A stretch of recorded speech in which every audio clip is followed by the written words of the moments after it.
2 minutes until showtime.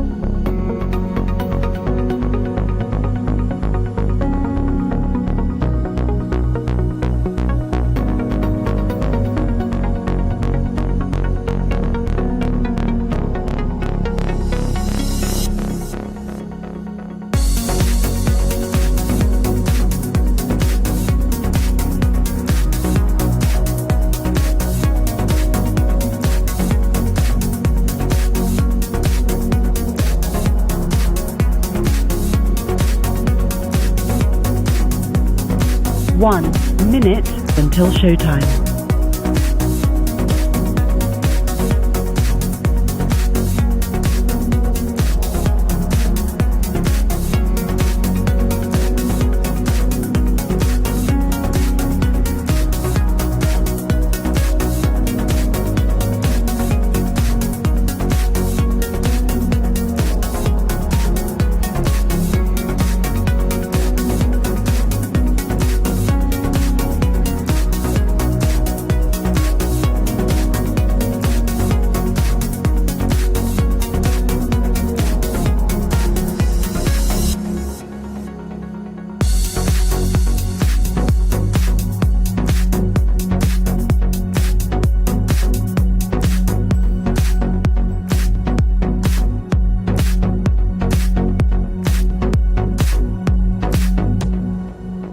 Your show will go live in 5 seconds. 4, 3, 2, 1. Insurrection, obstruction, indictments, civilly liable for sexual abuse. The one man responsible for all that could be sitting in a prison cell on election day and still be elected commander-in-chief for these United States. That man is beholden to Putin, weakened NATO the last time around, and is currently tying himself to wealthy Saudi oil money. He enriched himself when government stayed at his properties. He campaigned on wanting to use government to go after his political rivals and wants to expand executive power. If Donald Trump is reelected, our nation is lost. So let's roll up our sleeves, get to work, and tell the MAGA folks no more before it's too late.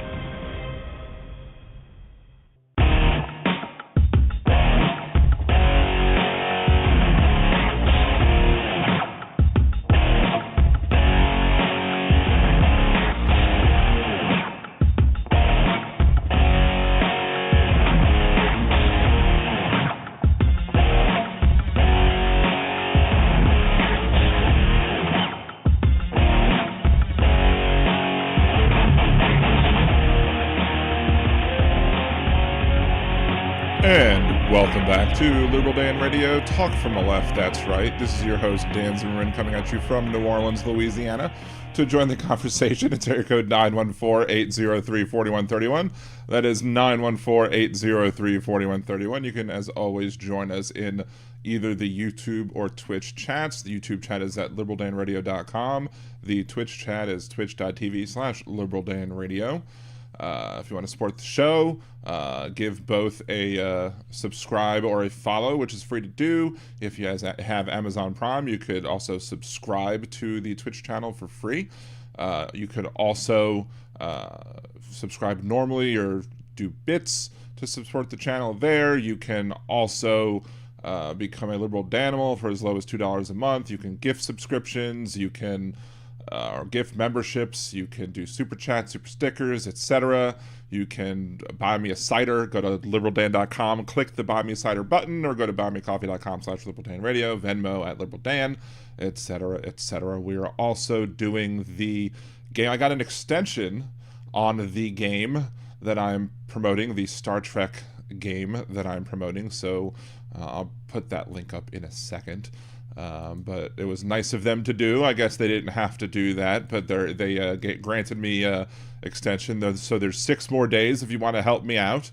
If you're thinking about spending money to support the show, the actual best way to spend money and support the show is to download the game and then spend $4.99 and get the first builder pack, which then gets me $30 as long as you're the first one of the next 18 people to do so. If you're one of the next 18 people to do so, $4.99 gets me $30. It's a most bang for your buck to help support the show.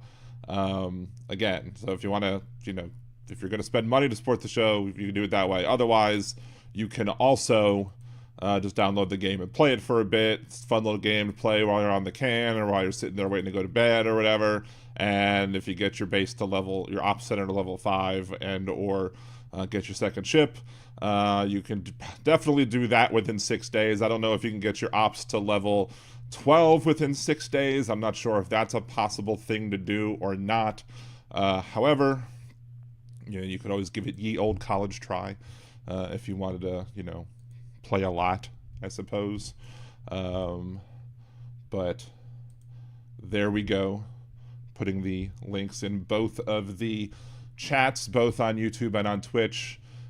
You could play Star Trek. Unfortunately, you can't join my alliance because for some reason, if you use my link for some reason, it doesn't put you on the same server, so you can't find my alliance, so you can't help me get that last goal. It'll be something that I complain about when I give my feedback on the campaign. However, as our good friend says, or not so good friend says, it is what it is. Thank you, Donald. Anyway, download the game, play the game, get some play in, get your base. If you at least get your ops to level 5 and your second ship, that'll help me go a long way to get there. Let's see, if everybody did those two and also bought the second builder, I would get $740. Yeah, $740. So it'll be a nice little jump. See, Dan, get a yearly option in your patron. All right, I'll think about doing that. Daily News, what's going on? Our semi-regular conservative guide. Do you think it's wise that Biden administration to put a hold on Israel with aid? I'll get to that in a second. But let's see. First of all, shouts out to Daily News. Good to see you. Hope how's your other half doing? Hope they're better. Dean Baker, Tim, Steve, the Mod Squad, Jolie and Aaron, Jackie, Alarasia. Am I missing anybody? Jeff, Tim, Chad, Dakota Dave, everyone, good to see you in the chat. Thank you so much. 16 viewers, 14 likes. Make sure to smash that like button.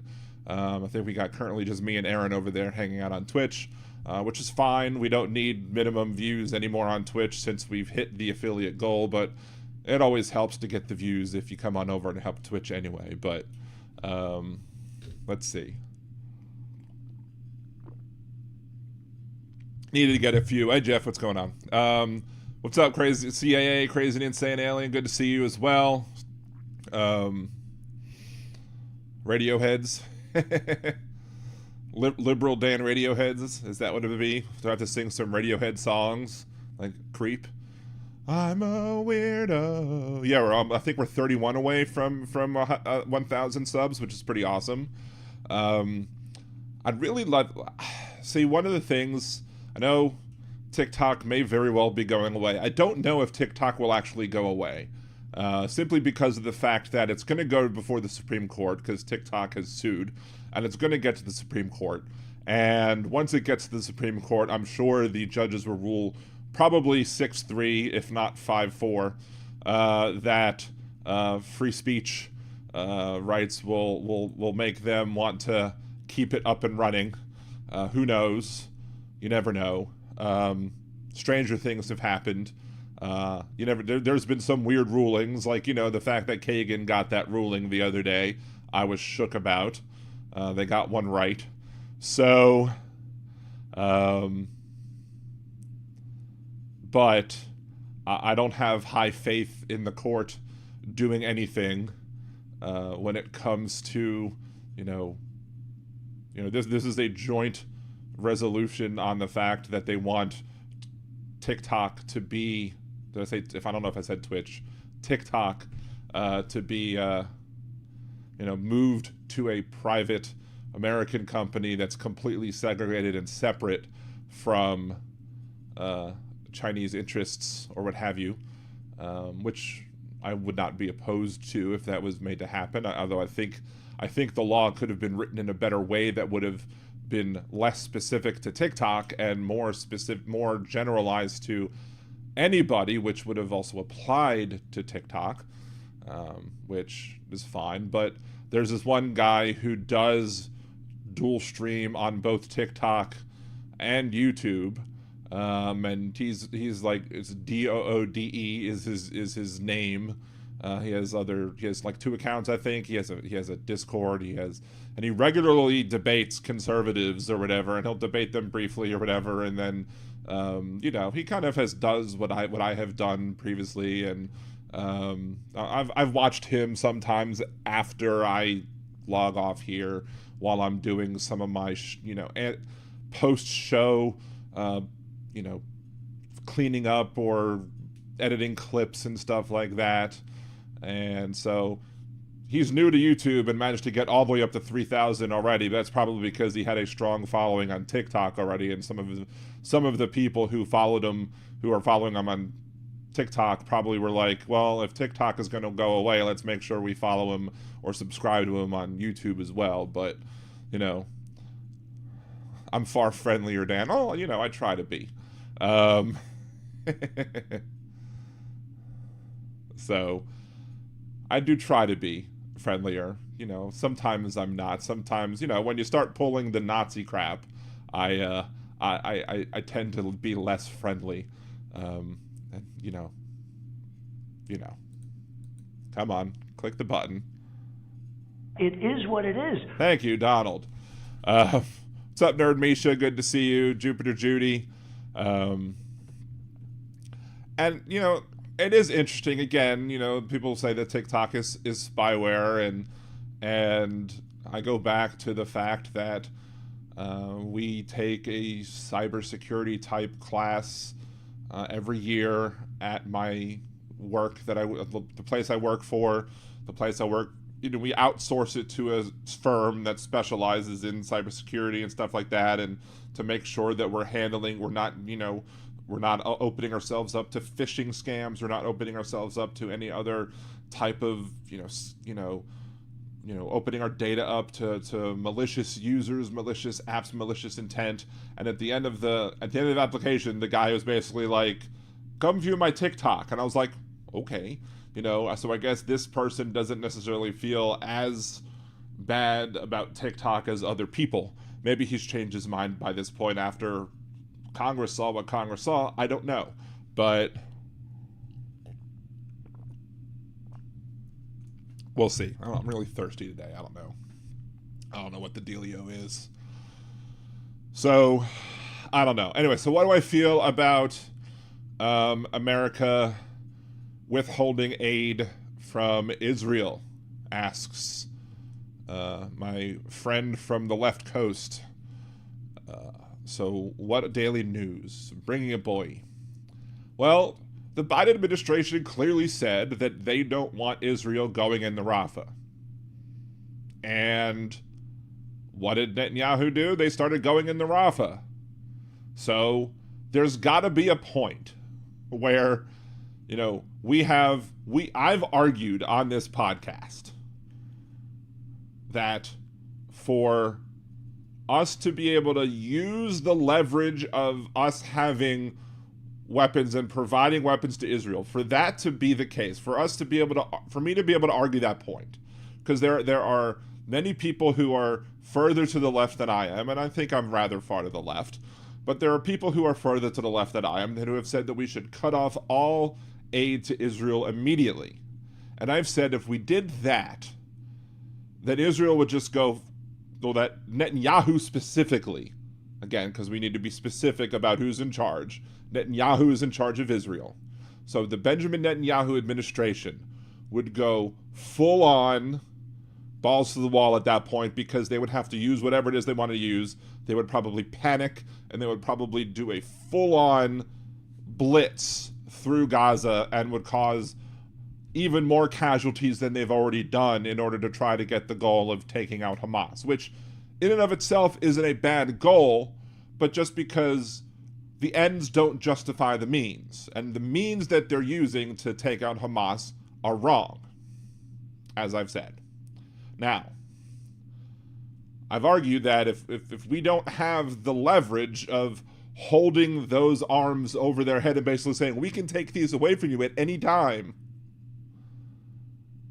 then we can't, then they're going to do whatever it is they want to do. But at some point, you have to use that leverage, or else it's worthless, or else they're just going to feel like they can do whatever it is they want to do, because we're not going to, they're going to try and call our bluff. So, the Biden administration was forced to, at this point, when the Biden administration says, we don't want you going into Rafah, and Netanyahu says, okay, well, fine, we're going to go to Rafah anyway, the Biden administration at that point had to take an action. They had to go, well, fine, if you're going to go into Rafah, then we're going to withhold this shipment. You're going to F around, you're going to find out. So I fully support the Biden administration withholding the shipment to prove the point that we're willing to withhold the arms if they're not going to play ball, if they're not going to act in good faith, if they're not going to be responsible in the way they conduct the military offensive against Hamas. And Biden has been much better than many, perhaps other Democratic politicians would have been when it comes to treating Benjamin Netanyahu. I probably would have been a lot more strict with Benjamin Netanyahu. I would have absolutely said that he had the authority to go after Hamas, but I very quickly would have been a little more stern about the methods in which that he was using and the way in which he was conducting that war. Because again, many, many, many innocent civilians have died that were preventable. Now, again, do we ignore the fact that Hamas uses human shields? No. Hamas clearly uses human shields. Hamas sets up in schools, places of worship, other non-military places. When Hamas goes and stays with their family, they're putting their own family at risk. And there's nothing that can be done about that. The problem is that you're not using smart weaponry, you're using dumb weaponry and just going after everyone and causing as much casualties as possible. And that's a problem. So yeah, I have no problem with Joe Biden withholding this shipment of weapons to prove the point that we're not going to let Netanyahu just conduct this military offensive in however they wish with the weapons that we're providing them. So,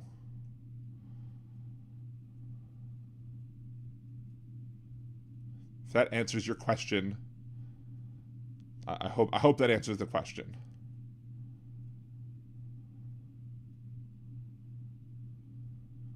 Chad, TikTok is the equivalent of kernel access on your PC. I mean, I understand that, but unfortunately, there are a lot of people who do understand that. But again, the cybersecurity person perhaps disagrees with that. So I don't know, because why would a cybersecurity person use TikTok if that was the case? You know what I mean?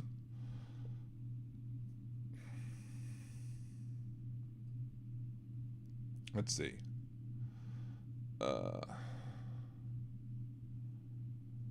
Trying to go through the chat to see if I've missed anything. So no way in a million years will Biden call off aid for any reason. It would be political suicide. You're right. He's not going to cut it off for any reason. But he's not going to cut off aid just for no reason. He's going to cut off aid specifically for specific reasons, and he did cut off a shipment because Netanyahu did a particular action that the Biden administration was like, look, we told you not to do this and you did this. So anyway, Steve, we're being nerds. Of course we're being nerds. I attract nerds. Nerds of the world unite.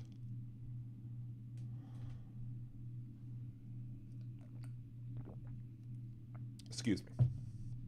Anyway, so what else happened today?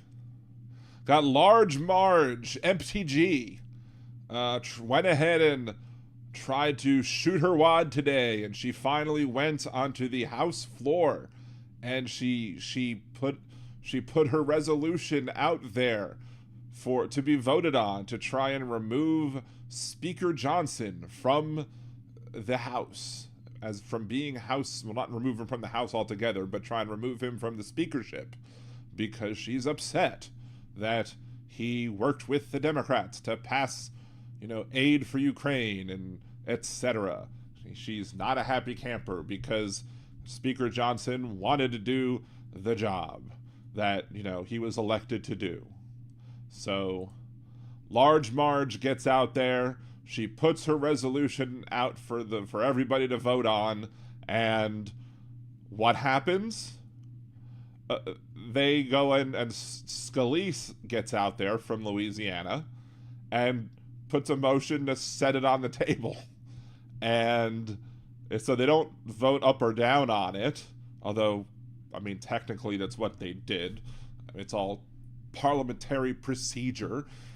Basically, you don't get to vote on it if it's on the table.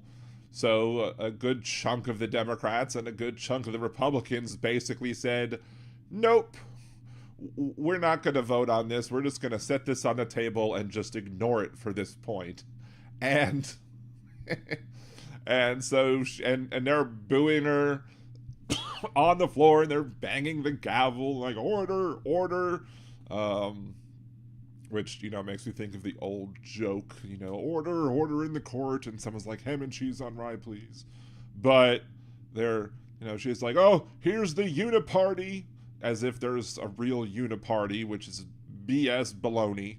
There's no uniparty. You have clearly differences between the Republicans and the Democratic Party, but in reality, you have a situation where, shockingly enough, you had enough Republicans and Democrats working together to actually get something passed. And for the duration of this term of the House of Representatives, the Democrats were like, it's not worth it to throw everything into chaos as long as we're able to get stuff done for this president, which they did. They got Ukraine aid funded. They got Taiwan aid, border aid, Israel aid. They got that aid package done, etc. And they got to embarrass Marjorie Taylor Greene, which is just, as we say in Louisiana, lagniappe. A little extra. A little bonus on top. So we got to embarrass EmptyGee, and we also got that. Now, of course, if Speaker Johnson doesn't play ball, and he decides to be a shithead from this point on, there's nothing preventing us from taking it back off the table and saying, okay, let's revisit this. But until then, there's always the threat of it being on the table and not being voted up or down. But again, it's not worth the chaos. But here's the thing: is that I'm just waiting for I'm sure by Monday, I'm going to have plenty of stuff to talk about this issue as well, because I'm sure there's going to be a ton of people who are far to the left of me who are going to be bitching and moaning and whining and complaining. Why did the Democrats vote to save Speaker Johnson? That they're the same. They're going to be making the same arguments that EmptyGee has made. that it's the uniparty. They're the two wings of the same bird, two sides of the same coin. Why are they doing the same? Why are they helping Speaker Johnson? We're told you that the Democrats are just the same as the Republicans. That's why we can't vote for them, because they're the same thing. And they're going to be bitching and moaning and complaining about that, not understanding the reality of how things work. If the Democrats are able to get things passed in the minority with the current speaker, because they're able to apply their pressure this way, why would they change how things are working, knowing that within just a few months there's a set of elections, and that hopefully we retake the House in the fall, and then come January we take the speakership, and then we don't have to worry about it? Why put the House into unnecessary chaos if we can get what needs to get passed? That's the point. But the people who refuse to be pragmatic will never see that. And I'm sure there'll be tons of that by Monday. So this is a kind of spoiler alert for Monday. I'm sure it's a predictive spoiler alert that by Monday we will be seeing a lot of that. So mark my words.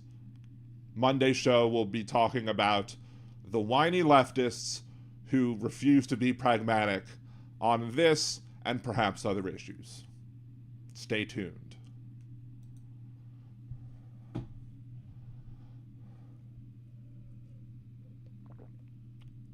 Daily News. Speaker Johnson is your man for the left? Please. Speaker Johnson is one of the most MAGA Republicans there are. Speaker Johnson is like an election-denying, right-wing, cuckoo, crazy, so far conservative right Republican, so crazy conservative that he has to use an app with his son to make sure that both he and his son don't look at porn, so that they have to watch each other's phone applications so that they know what each other looks at. That's how crazy Speaker Johnson is. That's how crazy right-wing that Speaker Johnson is. Speaker Johnson is so far to the right. It's absurd to suggest that he's with the left. You have no idea what you're talking about when it comes to that particular issue, Daily News. You may know about things. I'm not going to say that you're ignorant about a lot of the, there have been conversations where we've had good conversations. But Speaker Johnson is not a man for the left.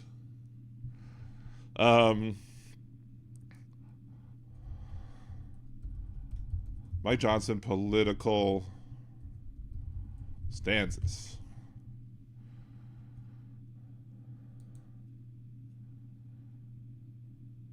"55 things you need to know about Mike Johnson" from Politico. Let's see. Oh, first thing. "All I ever aspired to be was a fireman." Okay, that's not necessarily.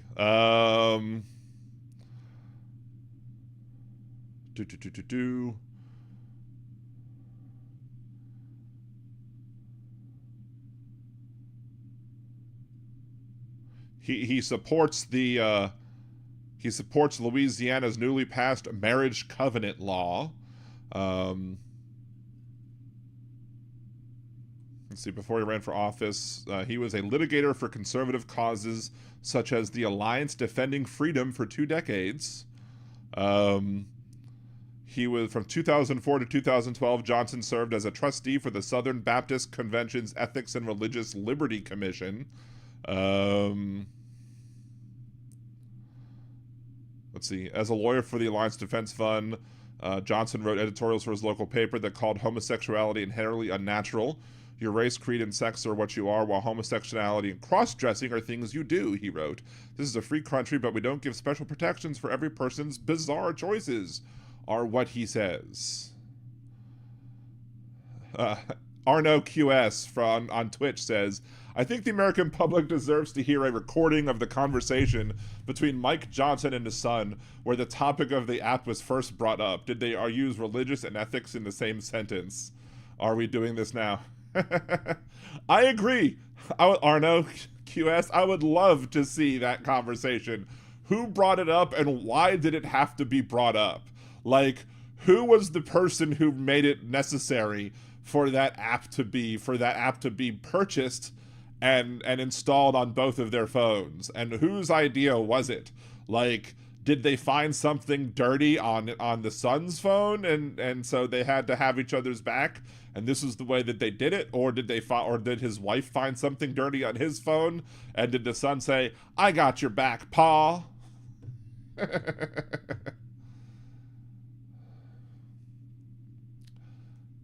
Oh, chat. In my opinion, both parties are basically the same with different political ideas here and there. No. They're not. No, they're vastly different parties on many different issues. There's not minor differences between the parties. There's vastly different issues between the two parties. Vast different issues. Daily News. If that's true, why does the right want him out? Well, most of the right doesn't want him out.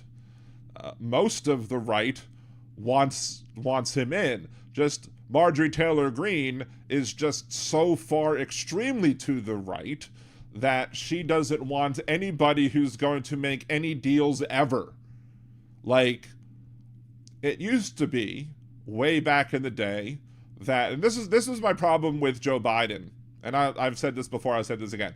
The problem that I had with Joe Biden when he ran for office was that he was under the impression that he would be able to become president and work with everybody, because when he was a senator, he would be able to work, he used to work with people across the aisle and get things done. Because back when he was a senator, that's how things worked. That despite your political differences, that you would reach across the aisle, you would make compromises. People would be like, okay, well, I want this, I want A, B, C, D, E, and you want W, X, Y, and Z. So I'll give up A and B, you give up Y and Z, and we'll compromise on E, and we'll give you Q, and that way, well, maybe I shouldn't use Q, but we'll pass a bill that, you know, not everybody likes, but not everybody dislikes. We'll gain a little, we'll lose a little. And at the end of the day, you know, it's a compromise and things get done and things move on. That's how things used to work. And that's what Biden thought he would be able to go back to. Despite the fact that when he was vice president, the first thing the Republicans did under Senate Minority Leader Mitch McConnell was to, or actually at the time it was Senate Majority Leader Mitch McConnell, was to basically say that we're going to block everything that Obama wants to pass. That's what they did. So he thought foolishly that he was going to be able to work with people across the aisle, and Republicans were like, this is a brand new Republican Party. We don't compromise and work together at all. However, shockingly enough, it got to a point where now they actually had to make some deals to actually get some things done. Speaker Johnson's hand was forced at this point because nothing was getting done. And he had to make a deal, especially because the amount of differences, the difference between with the number of resignations that were taking place in the Republican side, because you had certain Republican congressmen who were just sick and tired of the MAGA folks who were just like, look, I'm done, I quit. And not even waiting for their terms to be over, they were just resigning. So the amount of votes that it would take to just undo the speakership was like 1 or 2. So Speaker Johnson was like, well, I'm going to have to work with these guys if I'm going to keep my speakership. So he was basically like, okay, well, let's make a deal. And so he made a deal, and the majority of the Republicans worked with him for the deal. But they kept the rules from McCarthy's speakership that enabled one person to be able to bring up a call to remove the speaker. And because of that enabled Marge to do it. So like 1 or 5 people were like, okay, we don't want him. That's not the majority of the right that wants him out. If the majority of the Republicans in the Congress wanted him out, he would have been out. That's not what happened. A majority of the Republicans voted to keep him.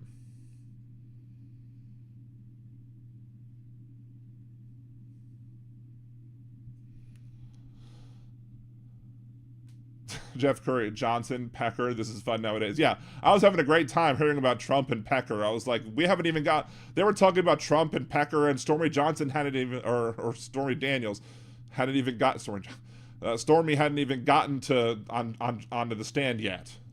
Oh,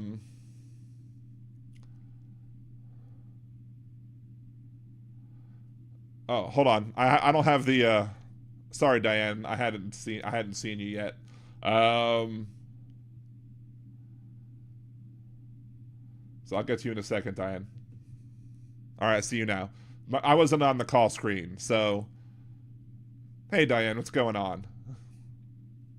Hi, Dan. How you doing? I'm doing great. How are you tonight?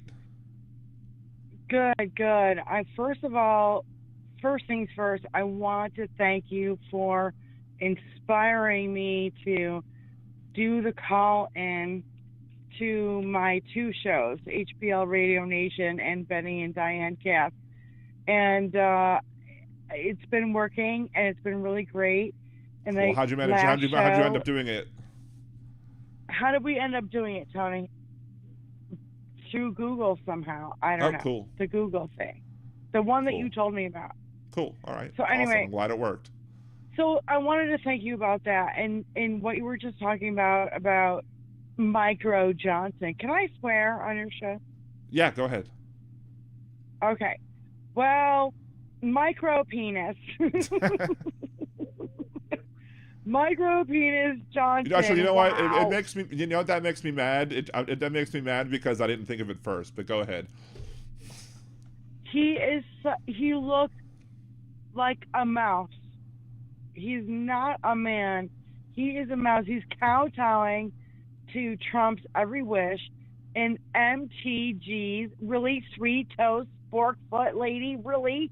You're going to kowtow to her every wish? And with one person vote, being able to do it was so weak. I don't know. I mean, you were talking about it for a minute while I was trying to dial in and get it settled in, and I never heard the word weak. And yeah. I'm like, he looked like a weakling. He looked like, I don't know. I mean, am I saying the right? I'm probably not. Well, he is weak. Word. I mean, he is the first Speaker of the House to have ever needed the minority party to keep himself in power. That has never happened in the history of this country. There has never been a Speaker of the House that has needed the minority party to help keep him in power. Right. And my question is, why did I mean, because I wasn't totally paying attention today. I had other things to do. Why did the Dems back him instead of, couldn't they have made Hakeem Jeffries the Speaker today, or would that never work? There's not enough votes to get Hakeem Jeffries as Speaker. The Republicans still have the majority of votes in the House, and unless somebody was willing to flip, I think you would need like one or two maybe to flip. If one or two would have flipped and there would have been that coup, that would have been wonderful. But without that, Speaker Jeffries did not have enough votes to win a Speaker vote. At which case you would end up. Wondering, I'm sorry to interrupt. No, go ahead. Did the Democrats even try? Did they even try to put him up? I think they have tried in the past two times, just because when they put people up to vote, the last times when they were trying to replace, when they were trying to replace McCarthy, and then they got Speaker Johnson or whatever, when they were doing all that craziness, with the two different times. But did they do it this time? Because it seems like this would have been the perfect time to be like, oh yeah, can we get a couple Republicans on our side and make Hakeem Jeffries the Speaker of the House? Or I'm sure there were people working behind the scenes. I'm sure there were people working behind the scenes to try and convince the number of Republicans that they would have needed to flip. And I'm sure had they been able to do it, they would have went ahead and said, all right, fine, we'll go ahead and vote yes. And I'm sure that those votes didn't exist. I'm sure the Republicans who are living in the districts, they probably, have Republicans living in Republican districts who want to be reelected, because a lot of the Republicans who didn't care about being reelected have already resigned. So you have the case where these Republicans want to be reelected, and they're not going to be reelected if they vote for a Democratic speaker. So it's not going to happen. So what Speaker Jeffries himself said is that, we didn't want to create chaos, and we have been passing things, and because we've been passing needed legislation for what's been needed in the country, like the funding for Ukraine, and the Biden's border bill, other bills that Biden has wanted to have passed, that they didn't see the need at this moment to change speakers at this time, which is why they tabled it, which is why they voted to table it. They didn't vote up or down on the actual resolution. They just tabled the motion for now. It could always come back up. It's funny you said they didn't want to create chaos when they are literally the chaos caucus. And that's all they do. They don't give two shits about doing anything for the American people. All they want to do is create turmoil in order to win. Right, the Republicans do. But if the Democrats voted along with Marjorie Taylor Greene, they would have been helping her create chaos. Right. They would have been. They didn't want to help Marjorie Taylor Greene create more chaos. And if they can embarrass Marjorie Taylor Greene, that's probably also a good thing. So, I see why. Embarrassing already enough. I don't know. I mean, for the Republicans, I mean. Yeah, but she went. I mean, that's a big loss. Just Republicans and Democrats just basically being like, no, and and powerful Republicans telling her no as well, not just, I mean, I'm sure she'll run on, the establishment hates me, that's why you have to reelect me so I can fight the establishment or whatever, and I'm sure she'll win because I'm sure she'll be popular in a district or whatever, but because they're just as empty-headed as her, but. I don't begrudge the Democrats on this one. And the crying from them it's so infantile. And I don't have kids, but, I know what whining and crying looks like, and that's all I see from them. And it's really, I'm kind of getting sick and tired of all this winning. Just kidding. You know what I mean? I feel like we have a lot to be optimistic about. I feel like we're going to win, but don't get too happy. Right. You don't have to get, and, keep pushing. And I'm feeling more optimistic day by day, even though the right is scary and Trump is scary and their Project 2025 is scary and their immigration talk is scary. Well, yeah, there's a lot of stuff to be scared about when it comes to them. The thing that I'm scared about is not the right. The thing that I'm scared about is the left. The thing that I'm scared about are the people on the left who can't be pragmatic and who can't understand why we need to all get out in force and make sure that the Republicans don't get any more power. Okay, when you say the people, see this, Dan, maybe this is when I have an issue. Like further to the left. Okay, now hear me out for a second. Okay. I really don't want to hear Dems criticizing other Dems. I'm not talking about Dems. I'm not talking about Democrats. In solidarity, but are you talking about far left Democrats that are practically back on the right-hand side? No, I'm not talking about Democrats. I'm talking about people who aren't registered Democrats, left? like because non-registered Democrat people on the left. Like the independent left, or maybe even some of the people who are like the kind of wrong word. You keep. I'm sorry. I'm sorry. My husband's talking in the background, and it's hard to hear two conversations at once. The Young Turk type folks. My people. issue is when you say people on the left, I feel like you're talking about me. I feel like you're talking about the people in your audience, and I don't mean to. I'm not trying to be disrespectful here in any way. I'm just really trying to have a real conversation about this. Maybe I should say like people to my left. Maybe I should say people to my left, because I think I'm fairly far to the left. So maybe I should say people to my left. That's what I think you should say is instead of just saying the left, you should say the far left, because language matters, words matter, and you're a liberal, Dan, and you say the left is doing this and the left is doing that, but you're not saying the far left. And well, sometimes I wind up saying the whiny left. I don't mean to try to correct you on your language, man, but it makes a big difference, because those far left people might as well, it's like a circle. You might as well get right back down on the right hand side, of like extreme MAGA, because they're extreme. I usually say the whiny left is like, or like the Young Turks left or whatever. Like the Young Turk type folks. Well, see, that's not clarifying enough, in my opinion. Because the Young Turks, a lot of, I used to watch them. And then when they started doing that bull-sized bullshit, I was like, no, unfollow, bye-bye, unsubscribe. You know what I mean? I was like, no. I used to watch them too. I used to like Cenk Younger. I used to like Anna Kasparian. Yeah, and then I didn't. No, not anymore. Not anymore. I think they're full of shit.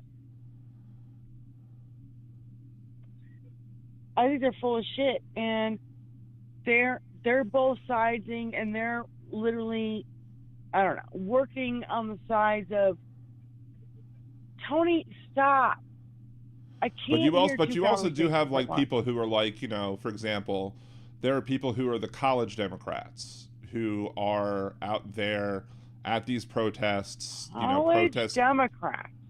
There are college Democrats who are out there protesting the actions of the Israeli government, but they're doing so in ways that are invoking like anti-Semitism. Okay. And they're also saying things like they're not going to vote Biden and stuff like that, and they have to understand how it's dangerous to be, if you're not invoking anti-Semitism, you're standing next to people who are, and like I made that point the other day. I totally agree with you here, and I have to say, let's put our foot down and say we stand with the Palestinian people, not Hamas.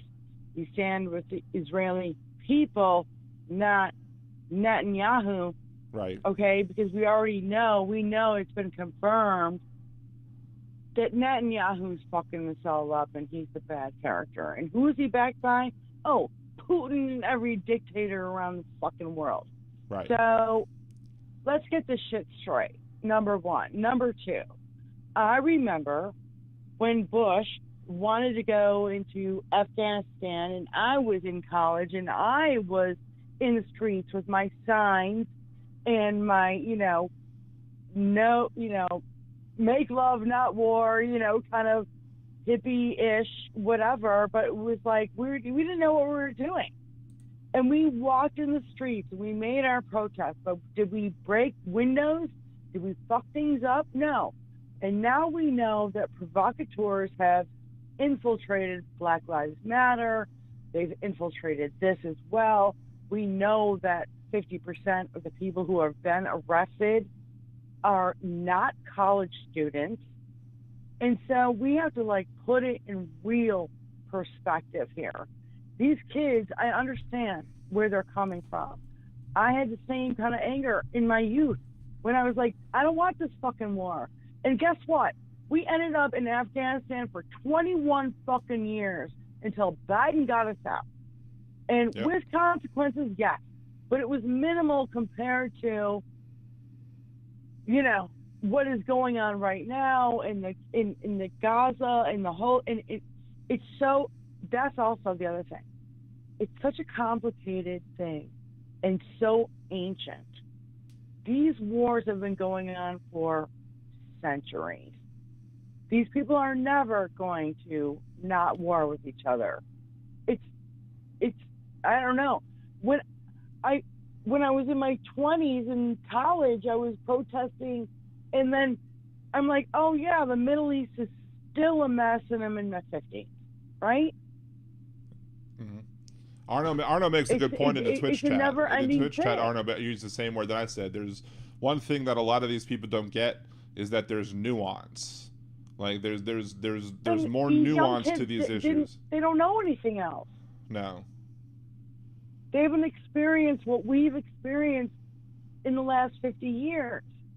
And we're talking, how about when kids were 10 years old-ish, all right?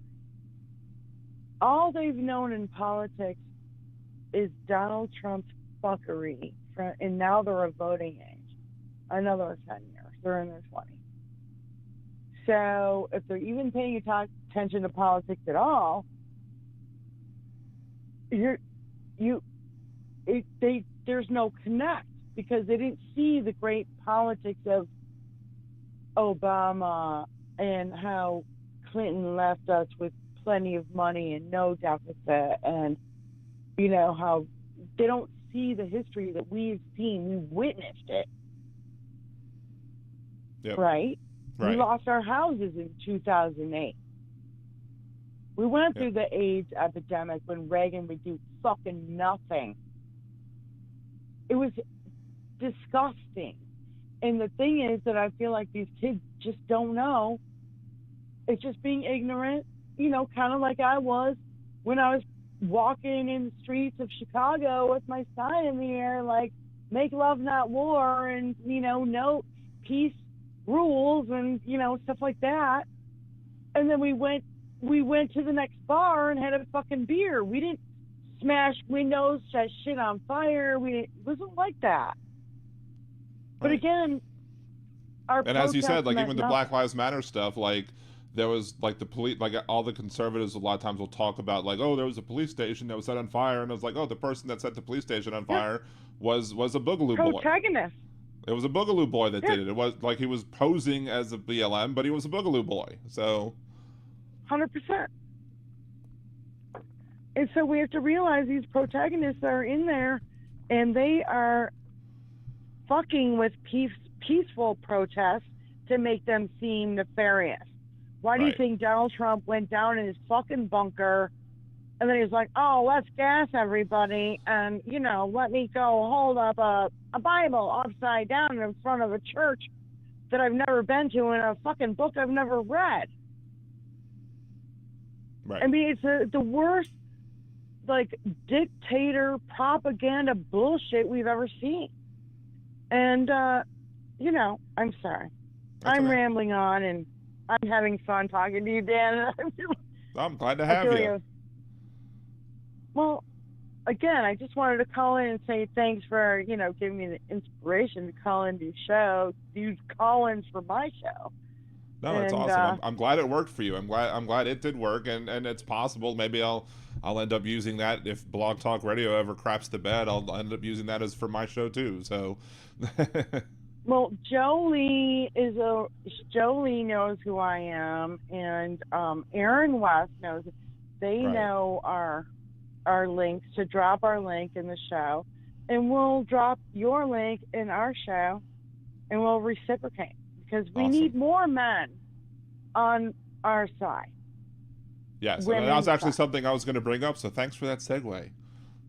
Wait a minute. Are you going to bring up women's rights? Can we talk about that? Yeah, sure, because Doug Emhoff, the second gentleman, has been starting a big campaign on imploring and encouraging more men to start talking about body autonomy and reproductive rights, and having more men speak out about the importance about that. And so on Twitter, I did bring that up, and I tagged him and said kudos to Doug Emhoff, and then I was like, well, I've been talking about it for a very long time on my podcast, but it is very important and vital for guys to be bringing up all these vital important issues, you know, because we need to stand up and protect issues, even if they don't necessarily directly affect us, because they're affecting the people that we care about, and we need to stand up and fight back against the others who would just try and prevent people from having the right to control their own bodies. So, well, Dan, I have to maybe push back just a little bit here. Mm-hmm. I think it does affect men. It does affect men and boys, because guess what? Fuck up, a condom breaks or whatever. Now you got a pregnant girl in a red state, and now she's going to die. Who is responsible? Not her. Okay, and I mean, even if just a condom breaks, I'm not even saying about a rape. I'm not even talking about incest. Now all of a sudden she's going to be put in fucking jail because she's a teenager or whatever. I'm just, picking out a circumstance out of the air. But then the really fucking disturbing thing to me is Donald Trump keeps saying they want to kill babies after they're born. But what Donald Trump doesn't realize, and what all these motherfuckers don't realize, is that you are forcing women now to carry a dead baby in their body. Yep. If they don't fucking die first, they'll bleed out in red states and have to be evacuated to blue states, and now red states are going to sue blue state. Is ridiculous.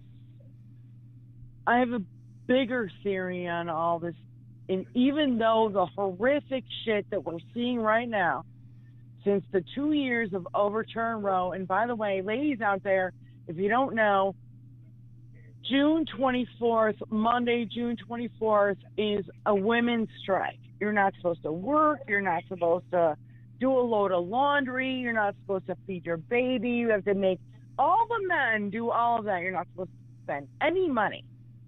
And they're having marches on the Saturday previous to that. So it'll be the 22nd. So 2 years. Tony, enough. You can't stop. You gotta stop. You just stop talking in the background. Can't hear. So I'm making a big, important point, and he's like screaming at his friends on the other line. So anyway, it's a major, big deal.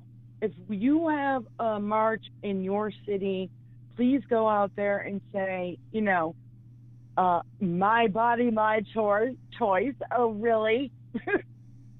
Not according to the Supreme Court and Donald Trump.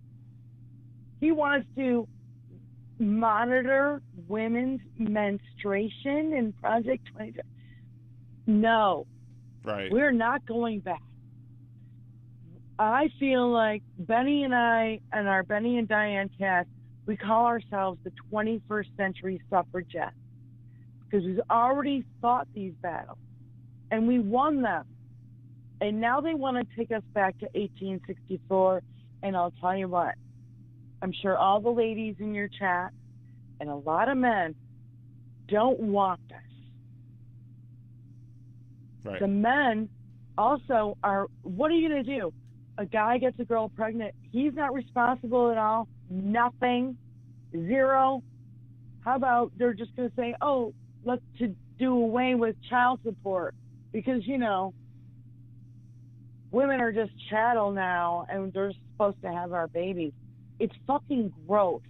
It and is. you know what the worst, the word I keep coming up with Christy Nome shooting her dog and in a homicidal rage shooting her goat too in front of witnesses. Ugh.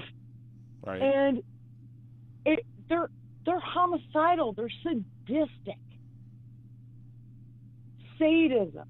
Sadistic. They want to control women. They want to put people in concentration camps. They want to turn this America into a dictatorship and they want Gilead. 1930s Germany. Not on my Gilead fucking watch. From Handmaid's Tale. Oh, it's like they gave him a playbook to go by. Right. I started watching The Handmaid's Tale, and my wife couldn't watch it because she was like, "This is far too real. Like, this is too real. I can't handle it." But yeah, I have several videos. I have a lot of videos. I need to probably add more of them to my playlist, but I have an abortion playlist. I need to add more to it, like abortion and body autonomy, where I've discussed, like, you know, the Texas Supreme Court ruling and how it's ridiculous and how it deals with, you know, why, you know, if they're really pro-life, why are they ruling this way? Because it's not letting the patients save their own lives who, you know, are bleeding out and can't, you know, it's these people are claiming to be pro-life, you know, and you know, they go into why we can't let the Republicans gain an inch of power, because if we do, these more draconian laws are going to get passed. So we, you know, there's tons of videos out there that I think make lots of good points. I would hope they make lots of good points that, you know, I've put a lot of work in editing them and everything, just share them all over the place. Pro-life was a good bumper sticker from them, but they're not even close to being pro-life. No, they're not. They could give two shits about anybody. They don't give a fuck. That's the weirdest fucking thing about maggots. They're literally pro-forced birth, even if the fetus is a corpse. Toilet. They're pro-forced birth, even if the fetus is a corpse. Oh, how about embryo personhood? Give me a fucking break. It takes a sperm to make a fucking embryo into a person. So are we going back to sperm is like, you know, the be end all and end all? Like, no. We're gonna start singing the Monty Python song. Your sperm is sacred, and our embryos are criminalized. Yep. My body is criminalized.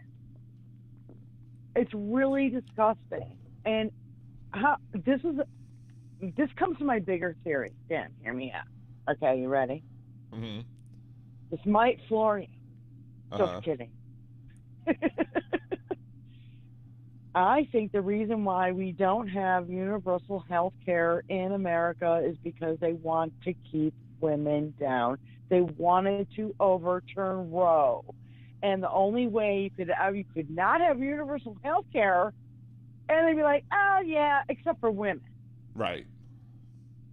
There was no fucking way that was ever going to happen. That's the main reason why we don't have it here. And they have it every fucking where else. Right. But here. I love the Londoners, you know, asked on the street, they're like, oh, how much, you know, do you know how much health care, you know, what do you pay for health care? They're like, oh, nothing. You know, I pay maybe a little bit higher taxes, whatever. Right. And, but it's not that big of a deal. And then, how much, they asked a woman, how much do you think it costs to have a baby in America?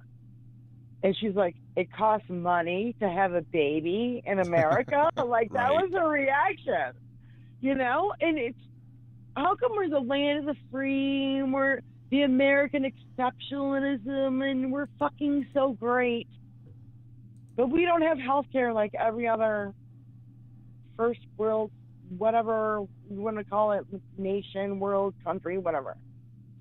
I don't get it. Because it's socialism, man. Like, they don't like socialism. Socialism. Yeah. No, and like part of the problem is, like, you had people like on MSNBC, you'd have like Chris Matthews, who like was questioning what's the place, Elizabeth Warren about her plans to give universal health care, and he was like, well, isn't it going to cost more in taxes? But kept on ignoring and not letting her get to the point. It was like, well, yeah, but you're not going to have to pay the premiums of your health insurance. So yes, I would rather pay $500 more a month in taxes if it means I have to pay $1,000 less in premiums a month. Yeah. I'm an artist and a musician. I'm totally out of work. Who is going to insure me? I'm in my 50s. No one. And if they do, I'm going to have to pay a fucking lot of money. And guess what? I don't have it anyway. Right. So I'm uninsured, and I know there's a lot more people out there uninsured. Yeah, I could get under, but it costs money. It does. And it's a bunch of bullshit. We should have universal health care like everybody else does. Only reason now, you why haven't checked don't healthcare.gov to see if you can get a low premium plan or whatever? It's just, my point is to keep women down. Right. That's the only, because if they gave universal health care to everybody, every American, except women, it's a losing battle already. Well, they were complaining about, the Republicans were the ones who were complaining about adding, like, having all of these costs, like having oral contraceptives being added as a preventive care, because they were like, well, why should all of us have to pay for it if it's just women are going to take it? You can, Viagra can be written off on your in your little health insurances and all your dick fucking pills, but I gotta fucking pay for tampons and pads and birth control, and none of my shit comes off my fucking taxes. It's bullshit. I don't know, Dan. The Viagra isn't going to be. I'm sorry. The Viagra isn't going to be preventive care, but still, like, they were still complaining about, like, why should men have to pay for women's care? Blah blah blah blah blah. Like, why should old people have to pay for pregnancy care or whatever? It's like, well, I was like, what? Nobody's paying for women's care. We are. Nobody's paying for our shit. Well, like, if things are covered at 100% first dollar, then then the insurance is covering it, without having to pay, like technically an oral contraceptive under the Affordable Care Act is covered at 100% first dollar, unless you're Hobby Lobby and don't have to cover it, which is another BS ruling that was written by Alito. But the government is not healthcare, and government is not paying for women's abortions. Can we just start there? Right. Well, the abortions, they're not covered. Right. Yeah. So my point is, how about maybe the government was helping women who are in our military who needed health care? Because, I don't know, they're raped by their senior officers and stuff. We heard of a story about Allison Gill from Mueller, She Wrote. There was a movie made about it, for fuck's sake. If a servicewoman is raped on duty, she can't get an abortion covered by her healthcare provider because of the frickin' whatever act it's called. Whatever, I forget the name off the top of my head. That's the thing. I've repressed the memory of the name of the act that prevents abortions from being paid with federal tax dollars. But it's bull crap. It's not. Nobody... It's bullcrap that a person who's a service person can't have her insurance that she works for and pays for with her own labor defending this country. It's bullcrap that she can't have her insurance cover an abortion to treat one that was happened because of a rape. That's what I'm saying.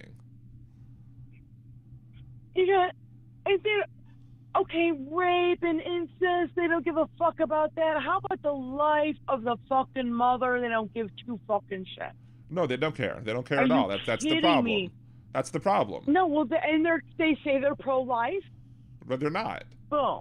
They're not. They're not That's pro-life. where you just drop the mic and walk away. Because they got nothing. They got no legs to stand on there. And, all I see is nothing but dick pill commercials. Like, I can't get away from dick pill commercials. I'm, like, surrounded by them. And every time I see one, I think about friend Benny Loco, who I do my show with, and she is just like, I'm going to fucking lose my mind. And I lose my mind every time I see it, too. I woke up on June 24th, 2022, as a second-class citizen in my own country, because now the Supreme Court decided that I was going to be a second-class citizen and I've got no right to my bodily autonomy. I put double middle fucking fingers in the air and I say, fuck you. Yep. And I love these Democrat-run cities, and I say Democrat, I sound like a Republican. Democratic-run cities that are like, we'll take you. Come on in. Come on in. We'll do whatever we can. We'll help you in whatever way we can. I think it's important, and I think we need to really, really push this for the next 6 months. Ladies and gentlemen, we have 6 months until the next election. It's going to be full-on propaganda, full-on, in social media and everywhere. It's going to be both sides and craziness. And Donald Trump sitting in a courtroom, freezing his ass off. If he's not farting, sharting, sleeping, he's now being called Baron von Schitz's pants. And Stormy Daniels going, how long? The question was, how long was your relationship? And Stormy Daniels on the stand said, about a minute. Oh, God, I love her. Yeah, she is. She actually came down to New Orleans and did a fundraiser for the New Orleans Abortion Fund. So, yeah, we need you. Dan, I really appreciate you talking to me for so long and having me at the floor and whatever, and venting. And I also appreciate, because you inspired me to do call-ins for my show. And can I give out the numbers? Will you call into my show tomorrow? What time's your show tomorrow? It's 5:30. It's at 5:30 p.m. to 7 Eastern Standard Time. It's called HBL Radio Nation. That's like Hunter Biden's laptop Radio Nation. All right. And it really doesn't mean that, but it really means something else. And but I really want people to call in, because I think it's really fun to talk to other people and get their opinion.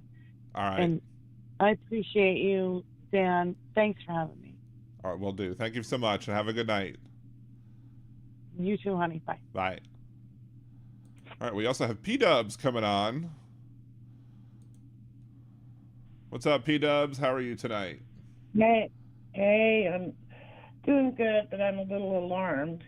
Why? I learned today that in Iowa, any citizen can challenge your right to vote. They can challenge your, and you might not even know that you're being challenged, and you might show up to vote.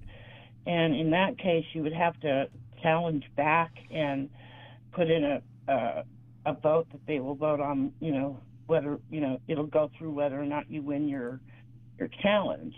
Mm-hmm. And so it's happening all over the country. The Republicans are doing this. So I wanted to just put it out there that everybody should be checking to make sure they're registered and there's no challenges against your vote. And you should be letting elderly people know this, and young people. And I mean, it's a really despicable thing they're doing. And they're going to target, Black, Latino, gay, elderly, poor, and try to, they're out there pushing for citizens to challenge someone else to vote. It's insidious. So I just wanted to put an alarm out there and let people know that legislation. I think this is the law that I just found it. This is the registration of a registered voter may be challenged by another registered voter of the same county, subject to the conditions and limitations of this section. Let's see. Challenge shall be a statement in writing to the commissioner alleging one or more of the following reasons: the challenge registrant's registration should not have been accepted or should be canceled. The challenge registrant is not a citizen of the United States. Challenge registrant is less than 17 years of age. The address is incorrect. The falsified information. There's been a felony. Blah, blah, blah, blah, blah. Challenge shall contain a statement signed by the challenger saying, I'm a registered voter of this county in Iowa. I swear or affirm that the information contained in this challenge is true.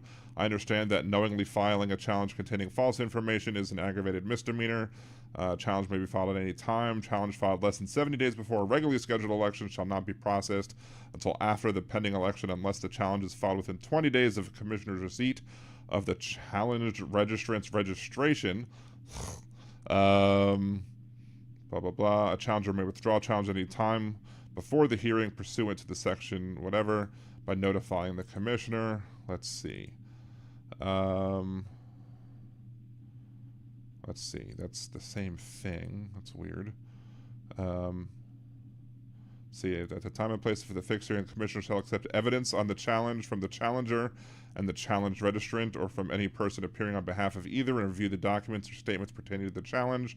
On the basis of the evidence submitted, the commissioner shall either reject the challenge or cancel the registration. Either the challenged registrant or the challenger may appeal the commissioner's decision, and the decision of the court shall be final. If a challenged registrant does not personally appear at the hearing and the challenged registrant's registration is canceled, the commissioner shall immediately notify the challenged registrant. Jeez.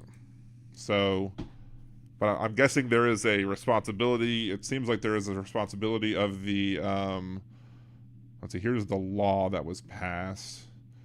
Let's see.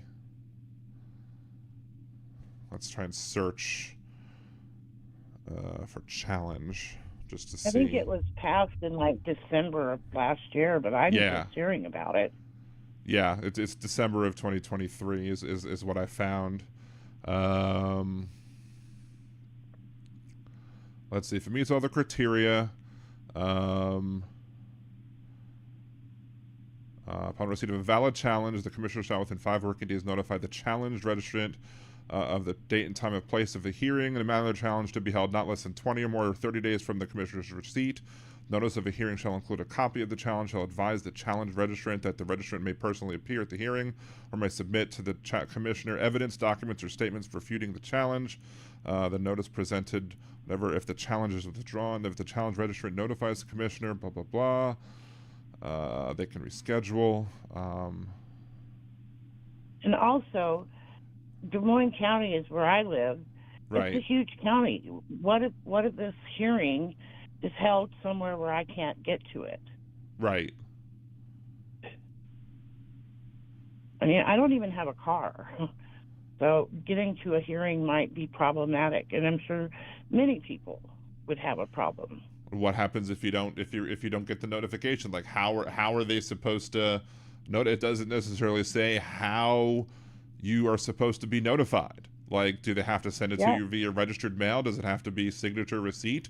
Do they call you, or if there's no verification that they get in contact with you, do they have to try again? Like, what responsibility does the state have to let you know that you're being challenged, and then at what point? The only way out I see is that people need to be checking their registration probably twice a month. Probably. Make sure there's no challenge. Or at least check your registration. What is it? Let's see. What is it? But they say they had 2 months to notify you. Let's see. The notice prescribed by subsection 3 shall be sent by first-class forwarded mail to the challenged registrant at the registrar's most immediate mailing address, according to the registration record. So it has to be first-class mail.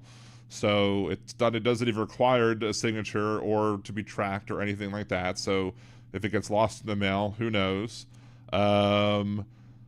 So you should basically check 71 days before a scheduled election, and to check to make sure, or 70 days, and then make sure that if that's the deadline of when you have to file before your election, to make sure your you can be whatever the deadline is to register before the next election to make sure you're registered.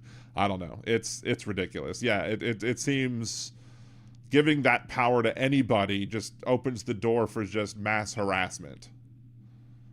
That's correct. Just like they've done to teachers and, books, and let's get citizens to go out and ban books. It's just a bunch of shit. And I'm, really pissed off about it. And it says, what does it say? What is it, knowingly filing a challenge containing false information is a serious misdemeanor or whatever. But if you could just say, well, I believed it to be true, and then what? Then you're not held to a serious misdemeanor. I thought it was true. It wasn't true, but I thought it was true. So then it's not knowingly filing. You're not knowingly lying. So how do they prove that you didn't knowingly, lie? So it's ridiculous. Right. So yeah, I got my birth certificate in the mail this week, and I'm going to go get a star ID just in case. Yeah. Because you never know. They might decide you have to have a star ID to vote all of a sudden. Yeah. So it's just, more attempts by the Republicans to try and make sure that they can disenfranchise as many voters as possible, because as I've said in previous videos that I've made on voter fraud or election fraud or the GOP coup or whatever I called it, is that, the Republicans want the electorate to be as old and as white as possible, and the less people that, or the less people that vote, the better the Republicans do. So. Yep. Exactly. Anyway, I just wanted to bring that to your attention and let the crowd know in there that this is a real thing, and it's not just in Iowa. It's happening around the country, from what I understand. So. Well, thank you for bringing that up, P-Dubs. I appreciate it. Yep. All right, you have a good night. Love the show. Thank you so much. Bye. Bye. All right, those P-Dubs, everyone. Thank you very much for that information. It's absolutely ridiculous with that. There are no lengths that the Republicans will do. And then what the Republicans will say is, we're just worried about election integrity. We just want the voter rolls to be secure. We just want the Republicans. I guarantee you that if you could guarantee that every single person on the voting lists were 100% valid, but then guarantee that every single person on the voter list would go vote and cast a ballot, the Republicans would be like, that's not what we want. No, they don't want that. They don't want everybody voting. They want as few people voting as possible. That's the only way they win. So, let's see. Let's go through some of the chats. Let's go through the Twitch first. Just to see. See, Arno had said there may be some Republicans who can stop being trashed long enough to not vote for Mike Johnson, but no way you're getting them to actually vote for an actual Democrat. Exactly. That is the way way more can spine than any of them can muster. Exactly.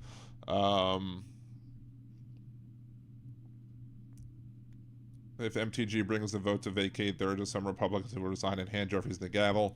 Well, if there's enough Republicans can resign to give the Democrats the majority, the Democrats can just bring up a vote and then give Jeffries the gavel. But that has to happen first. Let's see, it's pretty bold of you to say it's possible to embarrass EmptyGee. Yeah, it's true. Let's see. It's a tough problem to solve because at the end of the day, there's only so much physical space to occupy. If the fuckhead Hamas fanboy won't stop standing next to you and attracting cameras, what are you supposed to do? Kick him out or move. I would. There are cases that are being shown where you have lines of people who are preventing Jewish students, they were preventing Jewish students from simply entering campus just because they were Jewish. So if you're a protester who can stop a Jewish student from entering a campus, you can stop an anti-Semitic protester from entering or being in your protest. Form a line, prevent them from coming in.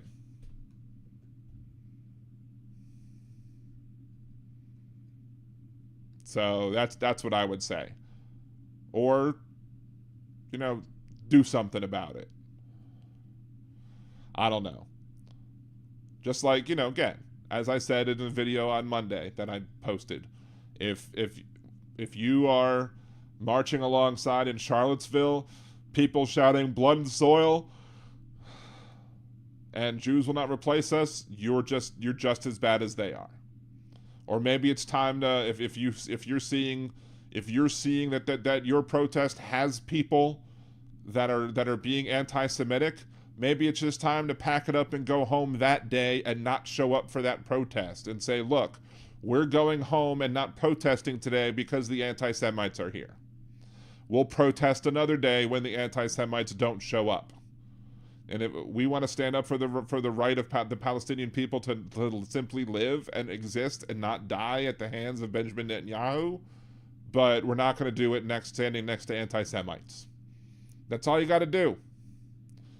Take the power away from the anti-Semites. So,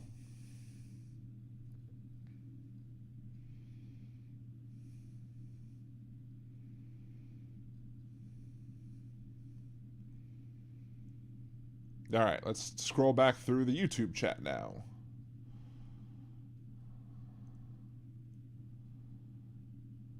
Doop-a-doop-a-doo.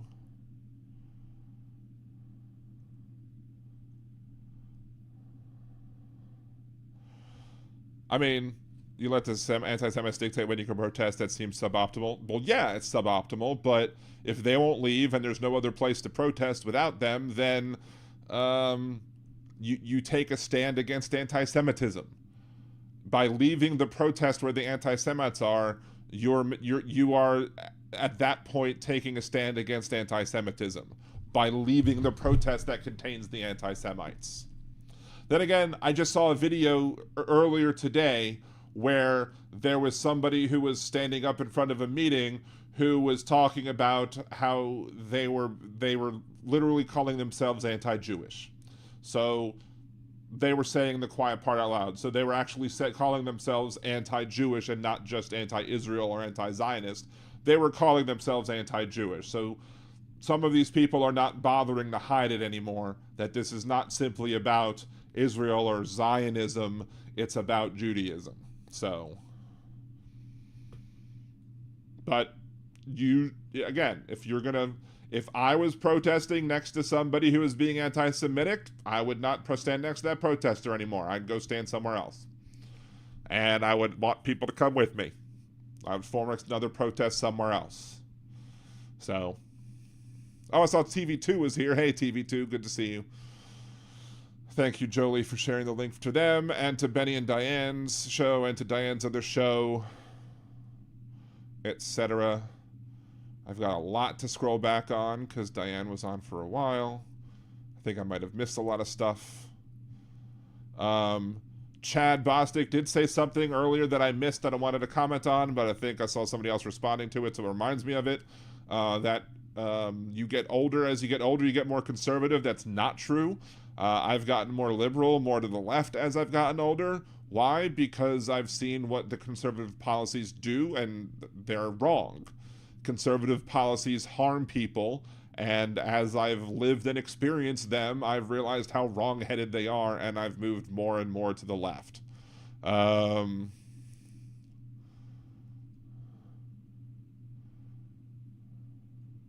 So that's why I would disagree with that idea that, you know, people who grow older go more. I mean, yeah, there are people who do grow more conservative as they get older, but that's not necessarily a factor of being old. That might be a factor of other things.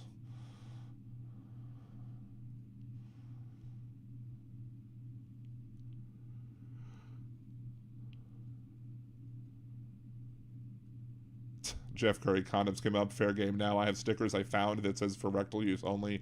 I put them on condom boxes in stores. Funny.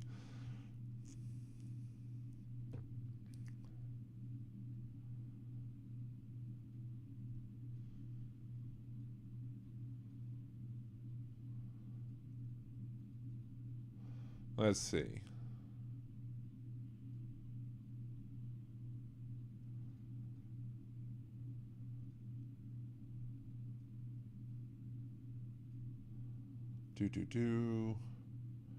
F them, let them eat rake. I'm assuming that wasn't a typo. This BS of 6 and 15-week restrictions are cool because most problems occur after that time period, and even there are laws that give so-called exceptions for the life of the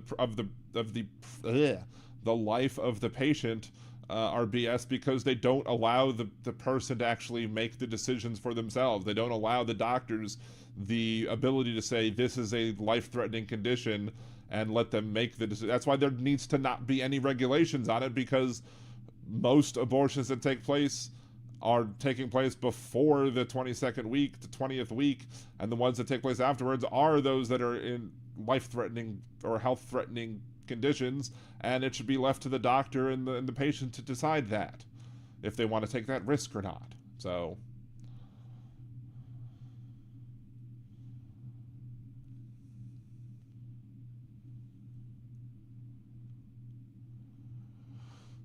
So Jeff Curry, the Planned Parenthood in the city my girl lives doesn't even provide abortions, yet protesters there all the time. She drives out of her way to give them the finger. There used to be an abortion clinic in Metairie, which is a suburb of New Orleans, and when I would live out in Metairie, I would drive past the abortion protests and flip them off because, you know, it's fun to do.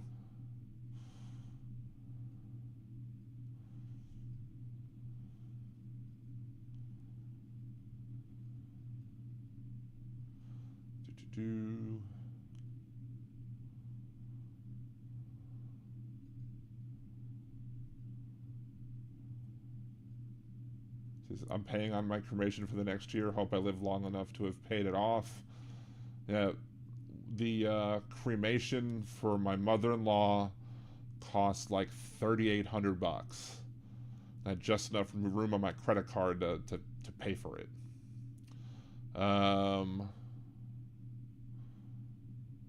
Margot mentioned of mandatory vasectomies until they want a kid. Problem solved. Oh, the men who want to ban abortions would cry about that for sure. I should have the choice to whether or not to get a vasectomy.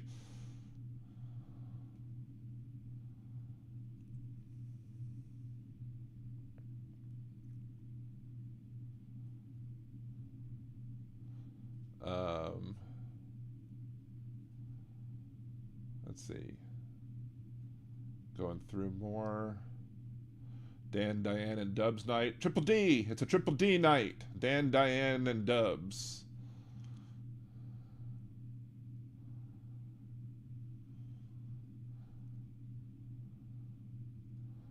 See, HB 17, I believe it was said that if you simply believe you're a U.S. citizen, you're able to vote. It's buried deep in the weeds, but it's there. That's what scares me. What is that? Where is that in? I don't know. Let's see.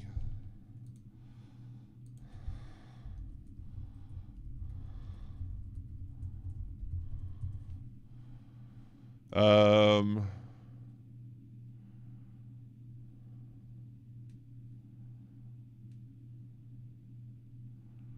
don't know what HB 17 you're talking. There's a lot of HB 17, so I don't know which one you're talking about.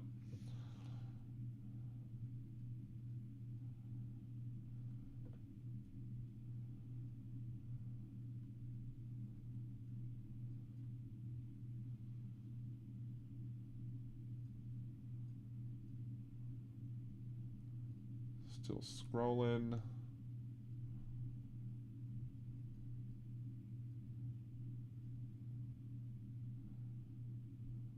Happy 420 somewhere.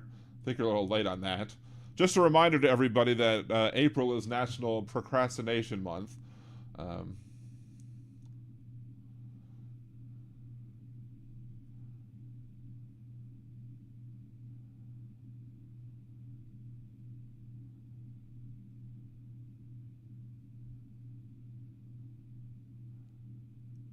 Well, yeah, Joe Allen, there were some people who were Jewish who were throwing fireworks into crowds of people, and those people are just as wrong too.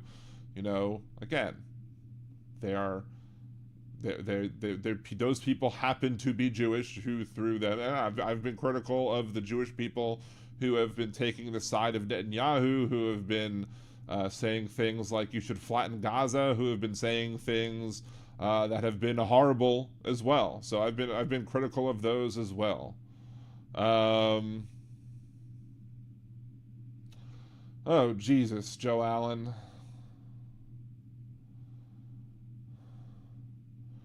Ooh, Joe Allen tells an anti-Semitic joke. Haha, so clever. Yes, just happened to be, because there are Jews who support Israel's action or support Netanyahu's actions as Prime Minister of Israel, who support there are non-Jews, people who are Christians who support Netanyahu's actions as well, who would probably also do the same thing. So the fact that they are Jewish is not necessarily relevant.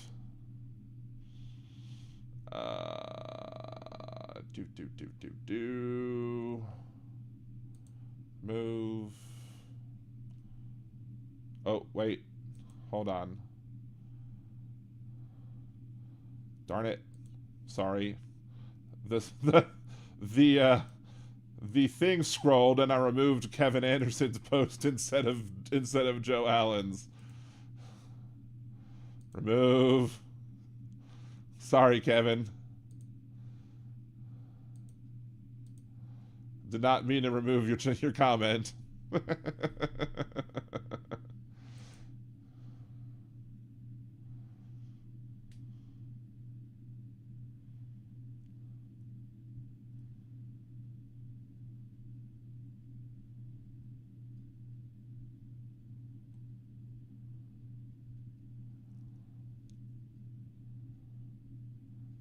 The world is quaking up or waking up? Is that what you're saying? Joe Allen asks, why is the truth anti-Semite? What truth do you believe is anti-Semite? Or why are you saying anti-Semite? Do you mean anti-Semitic?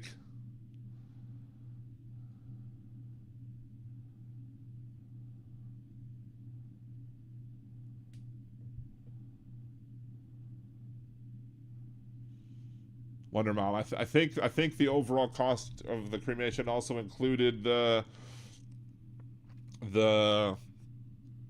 whatchamacallit, the urn, and all the other costs involved with getting the death certificates and stuff like that as well. So, but that's inflation for you.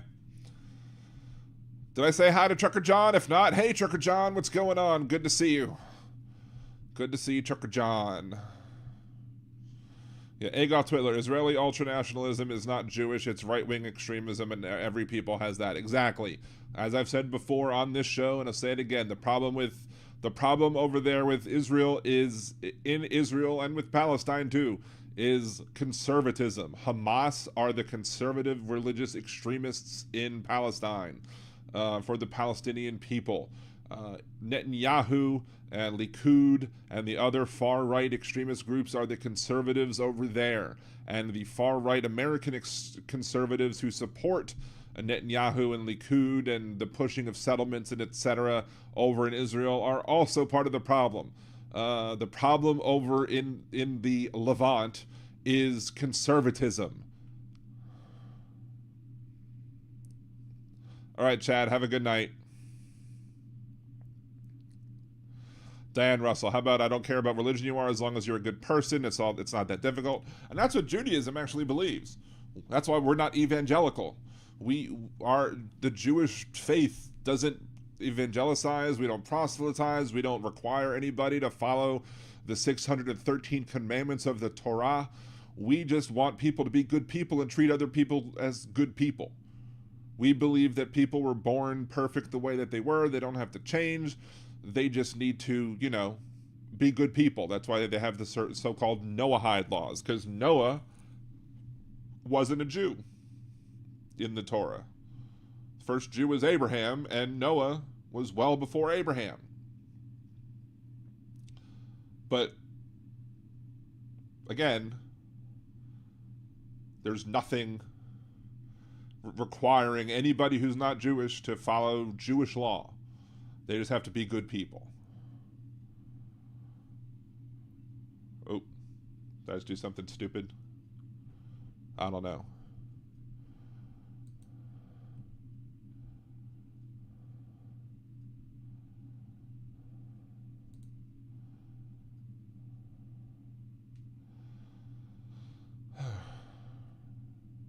Joe Allen, what about the Talmud? Yeah, Joe Allen, the fact that Trump being president, there was not one conflict. That's because Donald Trump ceded power in Syria and the Middle East to Russia. He weakened NATO for the benefit of Putin. Putin didn't have to take any actions militarily for him to gain power because Trump was bending over backwards and forwards for Putin. There was no reason for him to do anything, and there you go.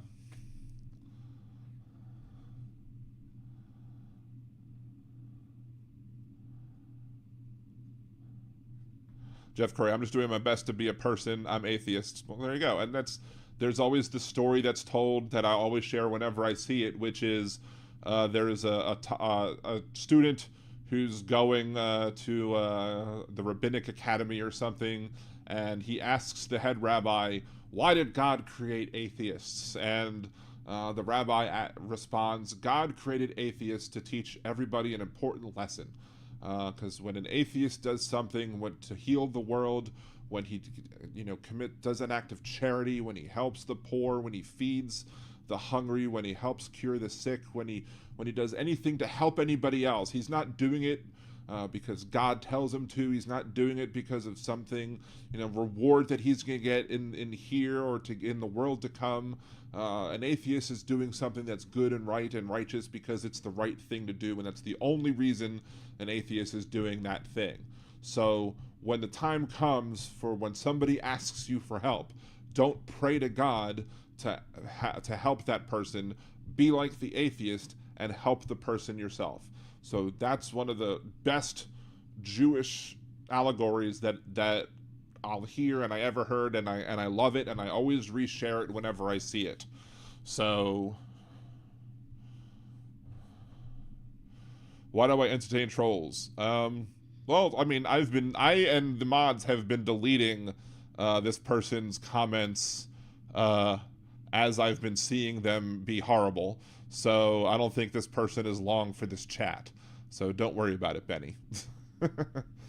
Person is not being this person is not adding anything to the darn it. Problem with the with this chat sometimes is that sometimes you click on something and you want to take an action, and then it scrolls and you end up taking the action on somebody else. So you have to be very careful when you're taking the action. So if I end up banning somebody by mistake, I'm sorry. I just deleted one of them.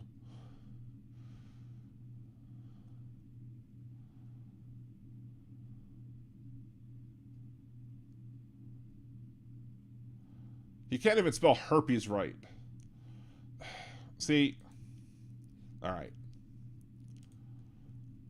Time out. 24 hours. Done.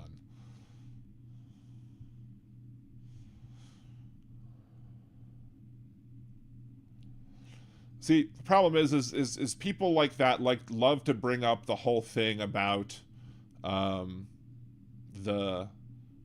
certain small Jewish community in New York that will do a very disgusting act during the bris, the circumcision ritual, and that has caused several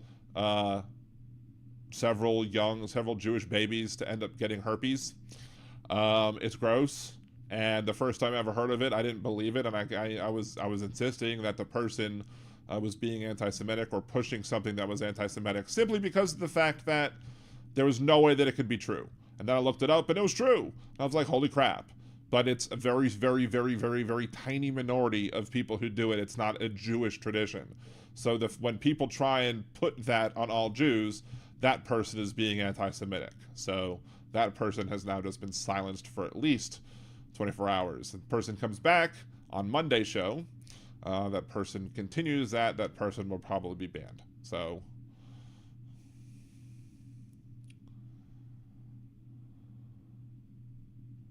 yeah, Trucker John, I don't mind trolls as long as they don't engage in hate speech and racist behavior. That's sort of my idea as well. I mean, Hal says that as well. Trolls in and of themselves help the algorithms.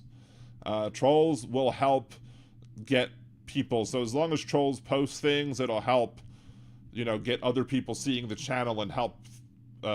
Exactly. That's what Benny said. I literally just looked over and I said trolls help the algorithm, and then I'm just looking over at the chat and Benny says the same thing. So yeah, so trolls help the algorithm, but anti-Semitic trolls are not allowed. Bigoted trolls are not allowed. So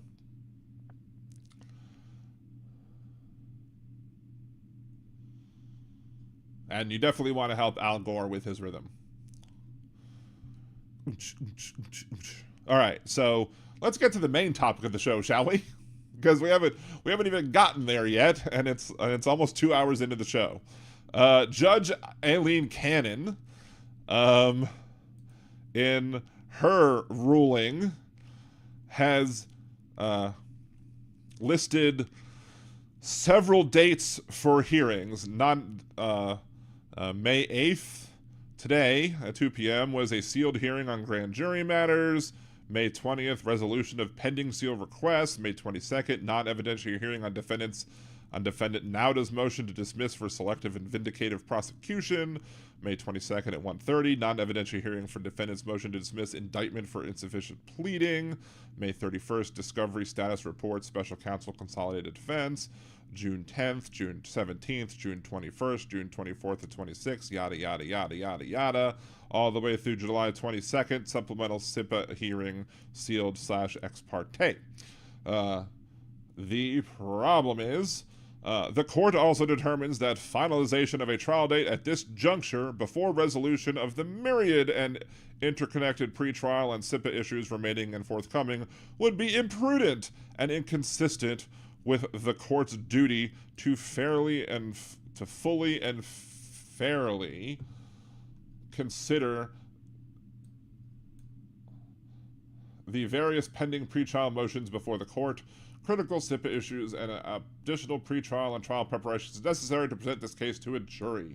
The court therefore vacates the current May 20th, 2024 trial date and associated calendar call to be reset by separate order following resolution of matters before the court, consistent with the defendant's rights to due process and the public's interest in the fair and efficient administration of justice.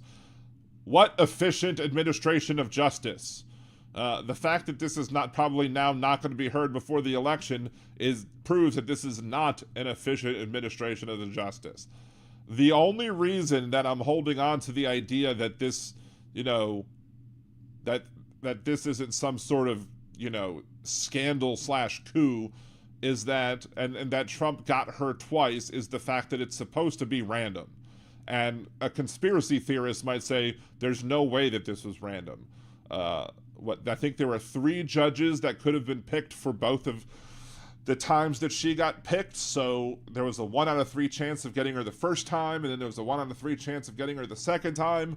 1/3 times 1/3 is 1/9. So there was a 1 out of 9 chance of Donald Trump getting her both times. So Trump won. I mean, not the lottery. The chances of winning the lottery are much more than that. But he got a pretty good. He beat the odds on this one, and damn sure lucked out getting her twice, because not only is she horrible and unqualified, but he got one that he put into the courts who wasn't ready for prime time. In reaching its decision, the court has fully evaluated the parties' position as expressed during the March 1st, 2024 conference, and in related and subsequent filings, the court also reviewed the procedural posture of this case in light of currently pending motions, which now consist of 8 substantive pretrial motions, 2 of which have not been publicly docketed because of requests for sealing and redactions. Blah, blah, blah.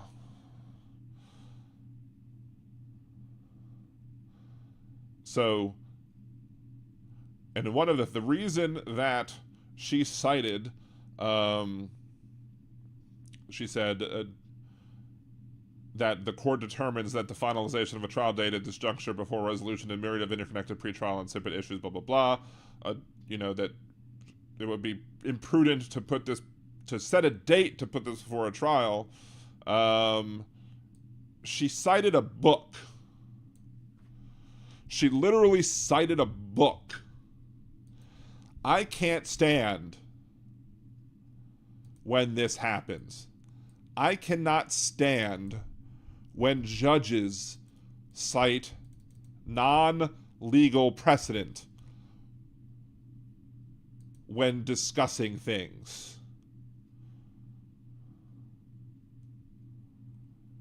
The National Security Trials, A Judge's Perspective, Essay, Volume 99, Issue 7. Let's see, what is it? T.S. Ellis III, blah, blah, blah, blah, blah.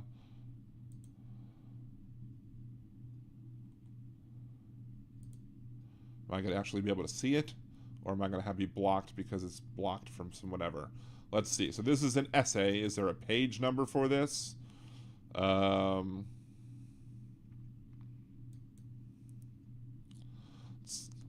many pages? This is like 28 pages. National security cases present challenging problems for federal courts, case management problems, and problems raised by the novel and difficult legal issues these cases typically present. My modest goal today is to identify some of these problems. What such a modest goal in a 28-page essay. But yeah. But like, there's no reason why they couldn't set a date and then change the date if there was a need to change the date. Prepared the case to be ready by that date, and if you have to change the date, change the date. There's no reason why you can't change the date. Dummy.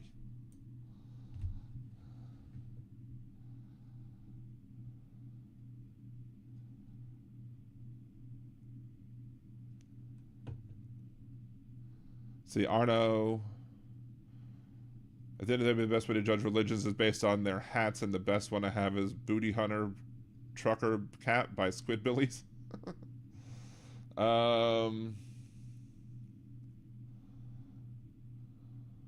Big Hook, B Hook. I won't be judged by God, but by my actions of my short time on this planet, by my child, friends, and family. The rest of you, I couldn't give a F about what you think. Nice. Yeah. Although my name literally means God is my judge. So Daniel, Dan is judge in Hebrew, and El is God. So Daniel literally means God is my judge. Yeah, P-dubs, I don't think anyone is surprised by Canon's latest bullshittery. No, they're not. Benny Loco, I drove a stranger home today who had 6 bags of groceries. Wow, nice of you. Good job.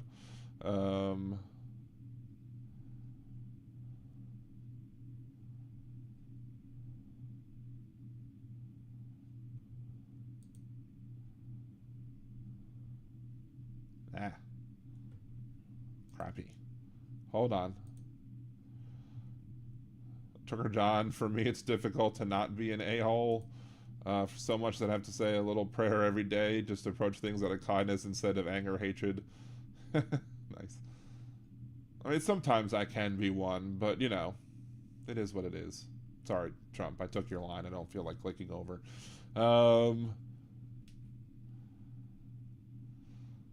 Sometimes I am too nice, though, as some might say.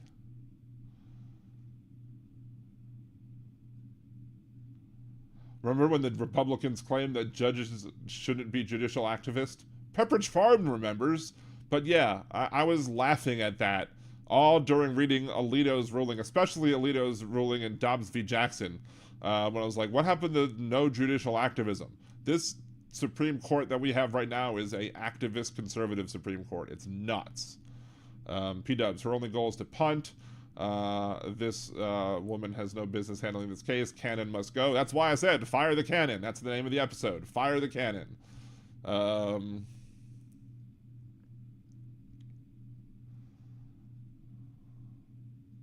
P-dubs. I'm supposedly related to Daniel Boone. That's cool.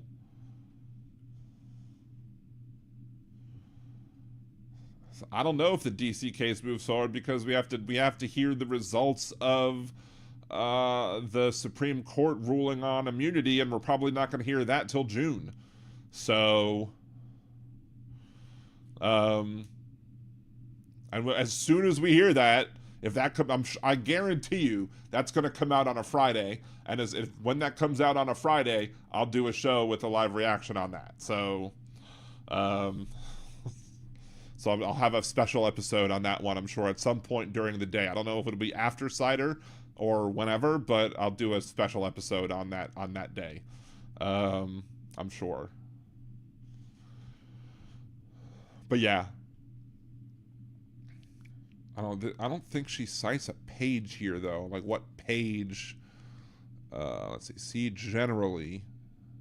Yeah, it doesn't even say what page number that she's citing in this essay.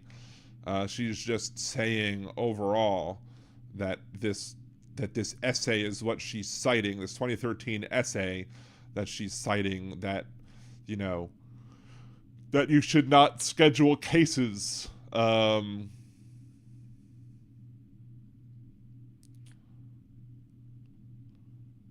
But I mean, I don't know this case should be just cut and dry. This case should absolutely be cut and dry.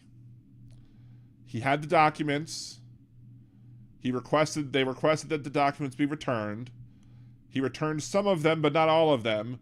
But he had his attorneys lie for him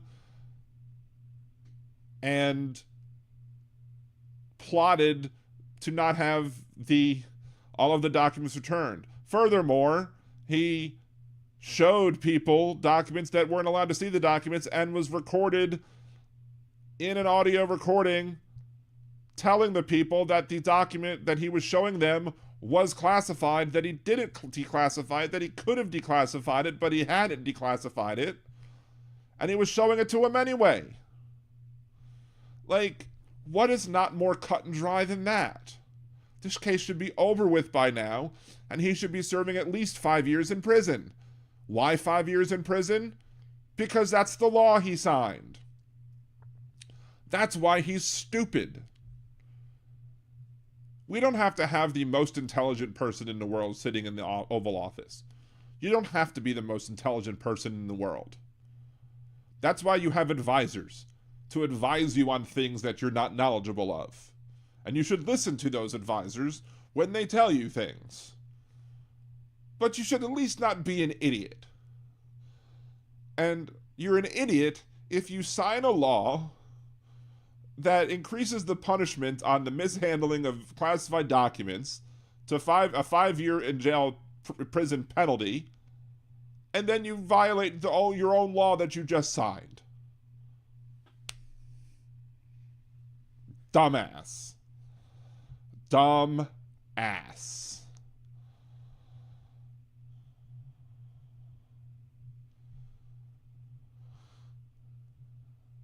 So I really hope that when Biden wins re-election and gets the House back and retains the Senate and then expands the Supreme...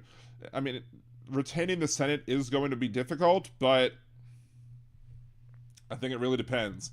If there can be a guilty verdict in the New York trial, that may very well be enough to help push that, because there are a lot of people who have said that if Trump is found guilty on something, that people are going to come out and vote against him, which may very well then help the down ballot races. But yeah, problem is that Biden has to show a willingness to expand the Supreme Court. And so as of yet, Biden has not shown any sort of willingness to expand the Supreme Court. So the big hook. SCOTUS doesn't have to rule in July. They can punt to the next session. So this case and the $500 million penalty may be all we get until November, until the Capitol Police case for injuries. That is also true. They could. I don't think they will. I mean, but what they could do is not necessarily punt, but they could kick it back to the lower courts as well. They don't actually have to make a ruling. They could say, lower courts, you handle it for these things. So they don't necessarily have to come up with a final ruling. They could say, there's no blanket immunity, but lower courts have to deal with what immunity there is and there isn't. And then it can come back to us. And then it would be the next year, and then it would depend on who's president as to whether or not it would continue, because at that point, if Trump happens to win, then you can't prosecute him anyway because he's a sitting president. And by that time, if he's president, he just has his own Justice Department drop the case. And it just disappears, and you never get an answer to the question anyway. And then he just goes and violates his own legal theories and goes and prosecutes Biden. Because that's what he said he's going to do. Because he's a hypocrite. And hypocrisy is a conservative prerequisite.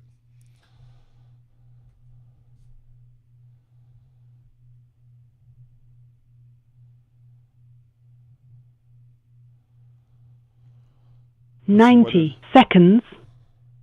What? That is not true.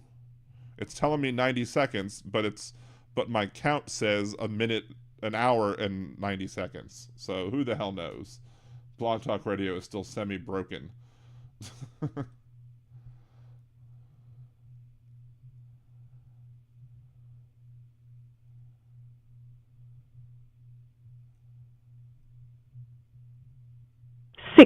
Seconds. We don't have 60 seconds. Don't lie. You're a liar. Blog Talk Radio is a liar. You're lying to the audience. There's still an hour left in the stream. Yes, he does need a second term and a better majority for expansion. And he would need a better majority for expansion, although he won't have to deal with cinema anymore, which is good. Hopefully, the Democrat can beat what's-her-face. So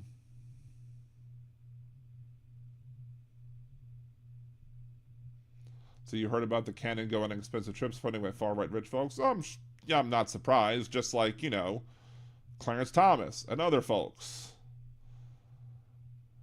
10 seconds. Ari Melber had RFK's feet to the fire night. Well, maybe it was the feet. Maybe it should have been the brain, because apparently it turns out that RFK had, a brain worm that died in his head. Yes, the AI says, goodbye. I don't know why the AI said goodbye. Did you adjust for DSD? I don't know. It's now saying stream connecting. I don't know, but it's just counting down. For some reason, it thinks that there was an hour left, but there's not. I don't know. I don't have to adjust for any. I'm not supposed to have to adjust for anything, but it went from having an hour left to then saying off air. So who knows? Thank you, Jolie, for resubbing and being remembering up and becoming a liberal Danimal for 4 months. You're awesome. I appreciate you muchly. Yeah, RFK Jr.'s worms ate too much gray matter. That is assuming that there were gray matters left. Although, if anybody's ever watched Stargate, I immediately thought of the Goa'uld. That he had a snake in his head that was controlling his brain, and that's why he's so different from the rest of his family.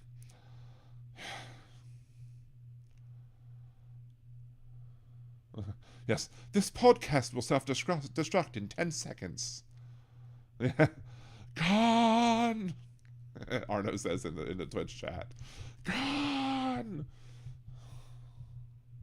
Although if you go by the whatchamacallit, Galaxy Quest rules, that you get to 2 and 1 and the ship never self-destructs, because according to they base the tactical manuals of the ship of everything that happened in the series, and in the series you never saw what happened when they got to 0, because they never got to 0, so they never actually programmed the ship to self-destruct at 0. Spoiler alert! All right, Diane, thank you for calling in. Thank you. Have a good day. I will try to call in tomorrow. If I can't tomorrow, I'll definitely do it another day. But I'm awesome. It's awesome that you're able to get the Google phone thing working. I'm glad my idea worked. I mean, I am a technical guy, so I would like to think that I'm good at technical issues, right? So, first episode of House MD was a worm in the brain. Maybe they were predicting things. I don't know. But it wasn't lupus. It's never lupus. The worm in RFK's brain died of starvation. Ding, ding, ding. Winner, winner, chicken dinner. Yeah, in the hands of any other judge, Wonder Mom says that this would be over by now. Yep, pretty much. But we have the Keystone Cops version of judicial prudence in this case. So you need copper hats to avoid brainworms. Unfortunately, he's wearing too many aluminum foil hats and not copper hats. So, what's up? Say hi. I saw you earlier, I think.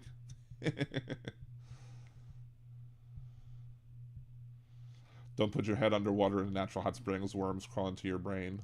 Condolences to the worm.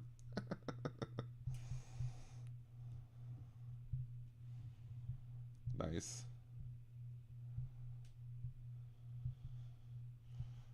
Did y'all tease Fetterman like this? I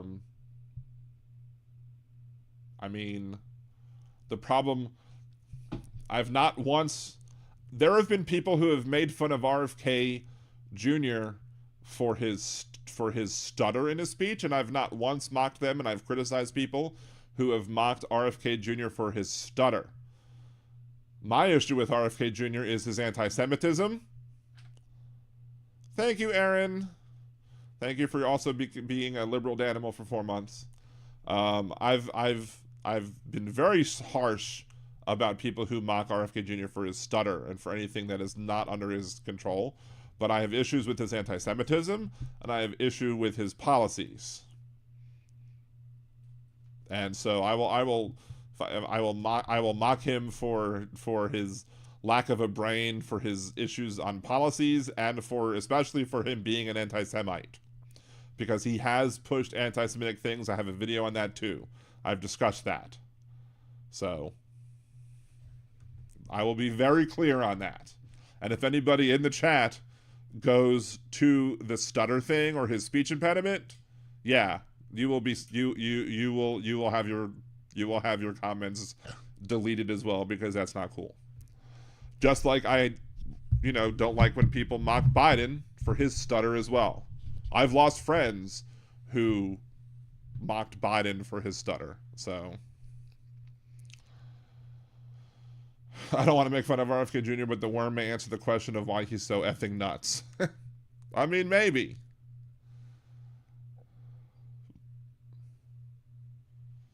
The worm in the part of his brain that makes him rational got brain damage. I don't think he's in Congress. I think he's just running for president. I think Trump is going to pick RFK. I know. I still think that Trump may very well pick Noam. He might look at Noam and be like, "That's my type of woman. No nonsense. I want the type of woman who's going to shoot a dog in the head."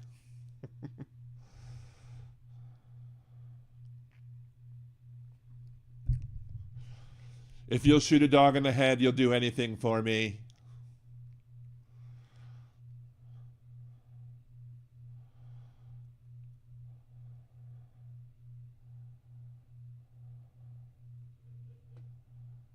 Well, I mean, that's what science does. When science finds that medicines are unsafe, they take them off the market. Because as you learn things in science, you change your opinions on those things. So you base your opinion off the knowledge that you have. And once you gain knowledge that something that you thought was good is not, you change your mind. So that's good. It's a good thing that they took something off the market that is found to be harmful.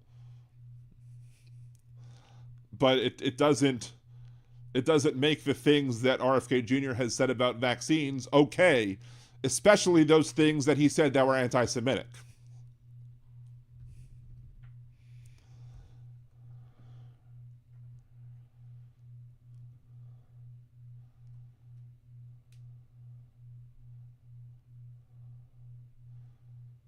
Yeah, I mean, that's the problem though. His vaccine issues are beyond just simple skepticism of big pharma or whatever. And I'm skeptical of big pharma too. You know, I have my issues, but I also trust science more than I trust politicians. Hey, everybody, cat butt.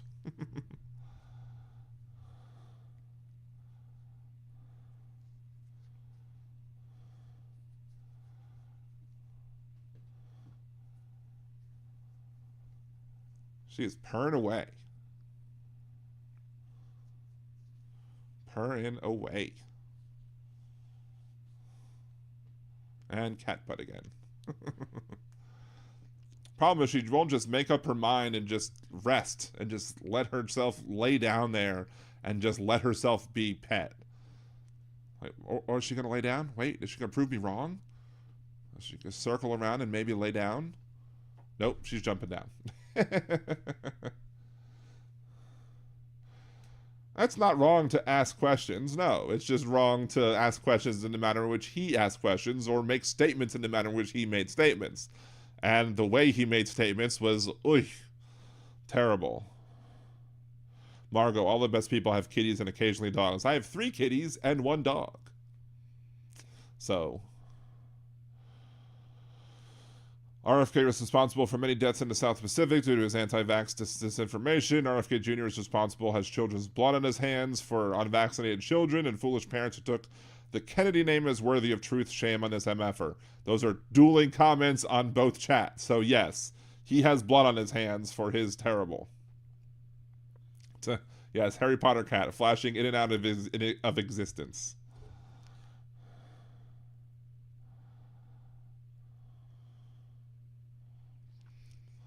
So my kitty will come in and out. Depends on how much her mother is paying attention to her, because her mom is the favorite. She will absolutely snuggle up to her mama, and I will walk in, and as I'm about ready to go to bed, if Cassie's asleep, and I will just see her just all snuggled up and curled up and snuggling with her mama. She'll never do that with me, ever. She'll walk on me. For some reason, her paws are hard. Like, she'll step on you and feels like she's 20 pounds heavier than she really is, because those paws are hard. And she'll just walk across you, and it's crazy. It's crazy how hard her paws feel relative to the rest of her body. But she'll rarely snuggle with me. It's a very rare occasion where she'll actually just circle around and just plop down and let me just pet her. So,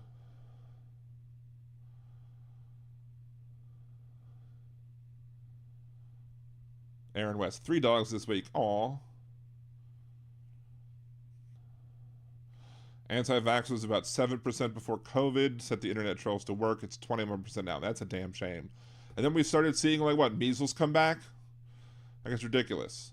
Like, I remember at the very beginning when COVID was first starting to spread, and you started I started hearing the people calling into the radio shows talking about how they were going to introduce 5G into the bloodstreams via the COVID vaccines. And I'm like, what? How is this starting already? And it just started blowing up like wildfire because all these people heard these things, and people just love to latch on to a conspiracy theory, especially those poorly educated people that Donald Trump claimed to love. I love the poorly educated.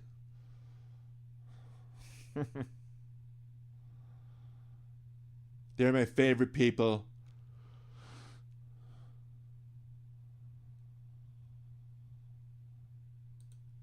It is what it is.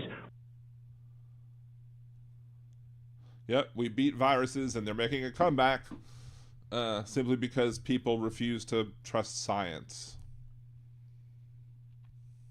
And don't understand science to believe with. Like, they don't understand how science works.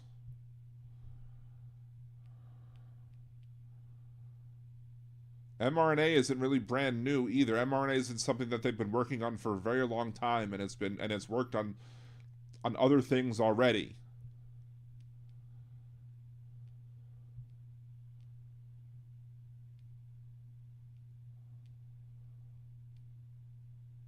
But like, people were panicking about mRNA because of the falsehoods that people were saying about it. And that's the other thing. People who had concerns about mRNA should have fought back against the conspiracy theorists who were spreading conspiracy theories about mRNA. If you had real problems, or if you had real concerns about mRNA, you should have been fighting back against the people who were spreading the BS about the mRNA, like the 5G people. But that wasn't happening. They were working together in one. You have the mRNA that's causing the 5G, that's doing this, that's doing that. And maybe you weren't doing that, Chad, but other people were, which made everybody be like, well, it's all ridiculous. So.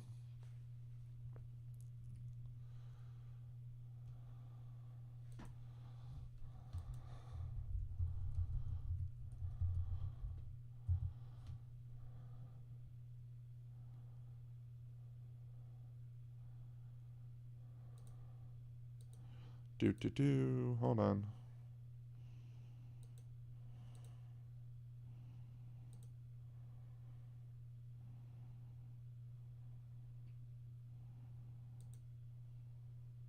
I was just saying that mRNA has existed for a while it's not a new thing. Messenger RNA or mRNA was discovered in the early 1960s. Research on how mRNAs could be delivered into cells was developed in the 1970s.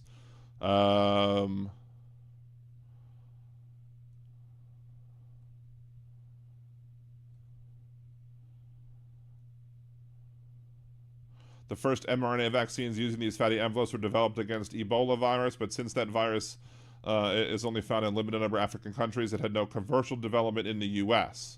So they used, early years of mRNA research were marked in a lot of enthusiasm for technology, but some difficult technical challenges before a great deal of innovation have come.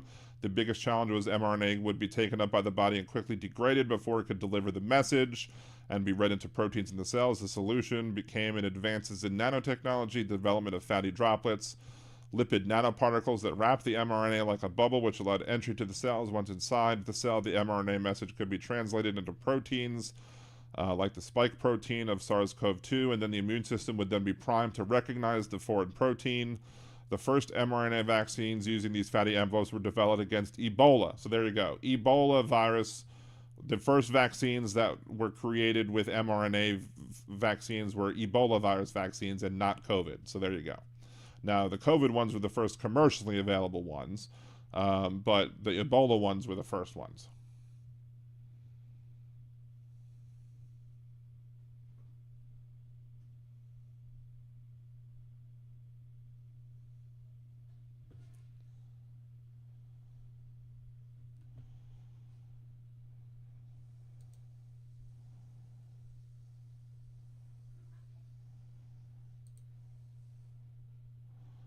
Let's see, hold on. Let's history of mRNA.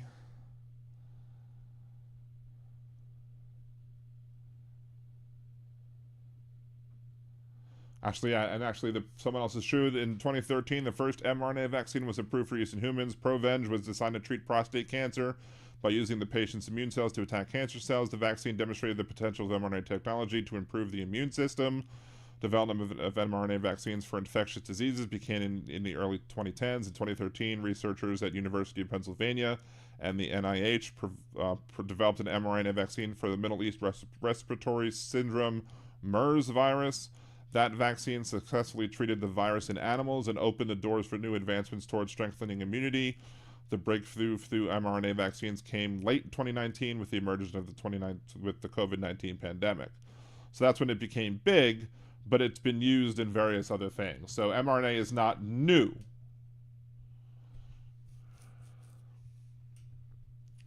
So it's not necessarily something that's new. It's something that's been used for over a decade.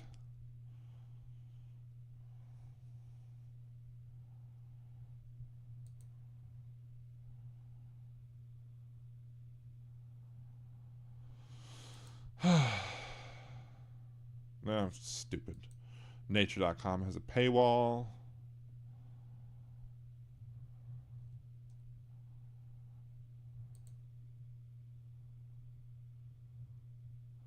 I want to know why we had 5 FDA commissioners and acting under Trump. Probably because they either quit or he fired them. That's my best guess. because, you know, people either didn't like working for him and they didn't feel they could do their job effectively under him, or that he didn't feel like they would listen to him well enough.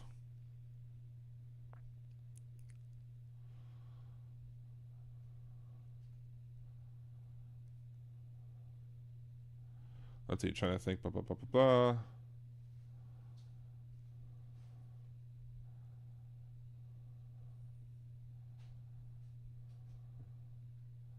First human clinical trials using an mRNA vaccine against the infection agent rabies began in 2013. Clinical trials of mRNA vaccines for a number of other viruses started. mRNA vaccines for humans were studied in infection agents such as influenza, Zika, cytomegalovirus, and chikungunya virus. So there are other examples of viruses that were fought, infection agents as well, that were fought using mRNA technology as well.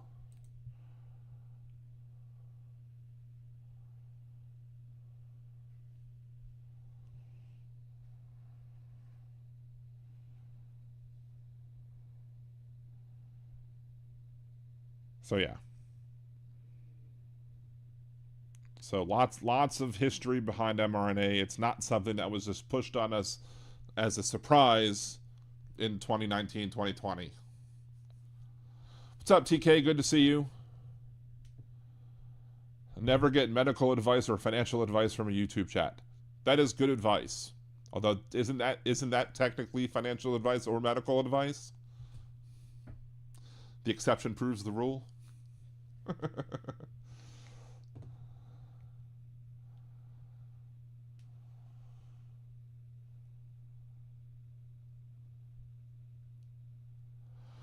In the end, wasn't everyone under Trump acting? Well, pretty much.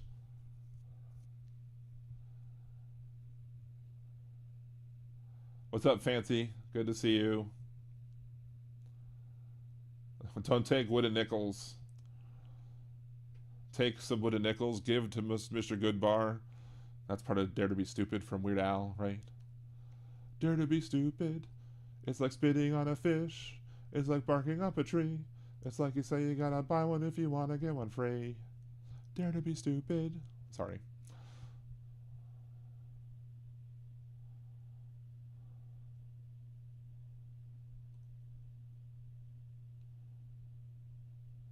Anyway. I think we're pretty much done for today. So, unless anybody else has any other topics they want to talk about. Devo. No, that's whip it. When a problem comes along, you must whip it. When the cream's not along, before the cream goes out along, you must whip it. When something's going on, you must whip it. I guarantee you I won't get a copyright violation for that, because that was terrible. Anyway, so that is the end of today's episode of Liberal Dan Radio Talk from the Left. That's right. I will be back Monday, unless anything big happens, with another episode. Remember to like and subscribe and follow on Twitch and do all of the things that we talked about earlier. Again, the best way to, if you want to financially support the show right now, is to download that game, the Star Trek game, start playing a little bit, and buy that second builder for $4.99. It gets me $30 if you're the next 18 people to do so. So that's the best way to financially support it. Otherwise, Venmo, Liberal Dan, buy me a coffee, buy me a cider at the buy me a cider button on liberaldan.com. Use your Amazon.com to freely subscribe on Twitch. Use Liberal Danimal on YouTube, buy gifts, memberships, etc. Until next time, this is Dan Zimmerman with Liberal Dan Radio. Talk from the left. That's right.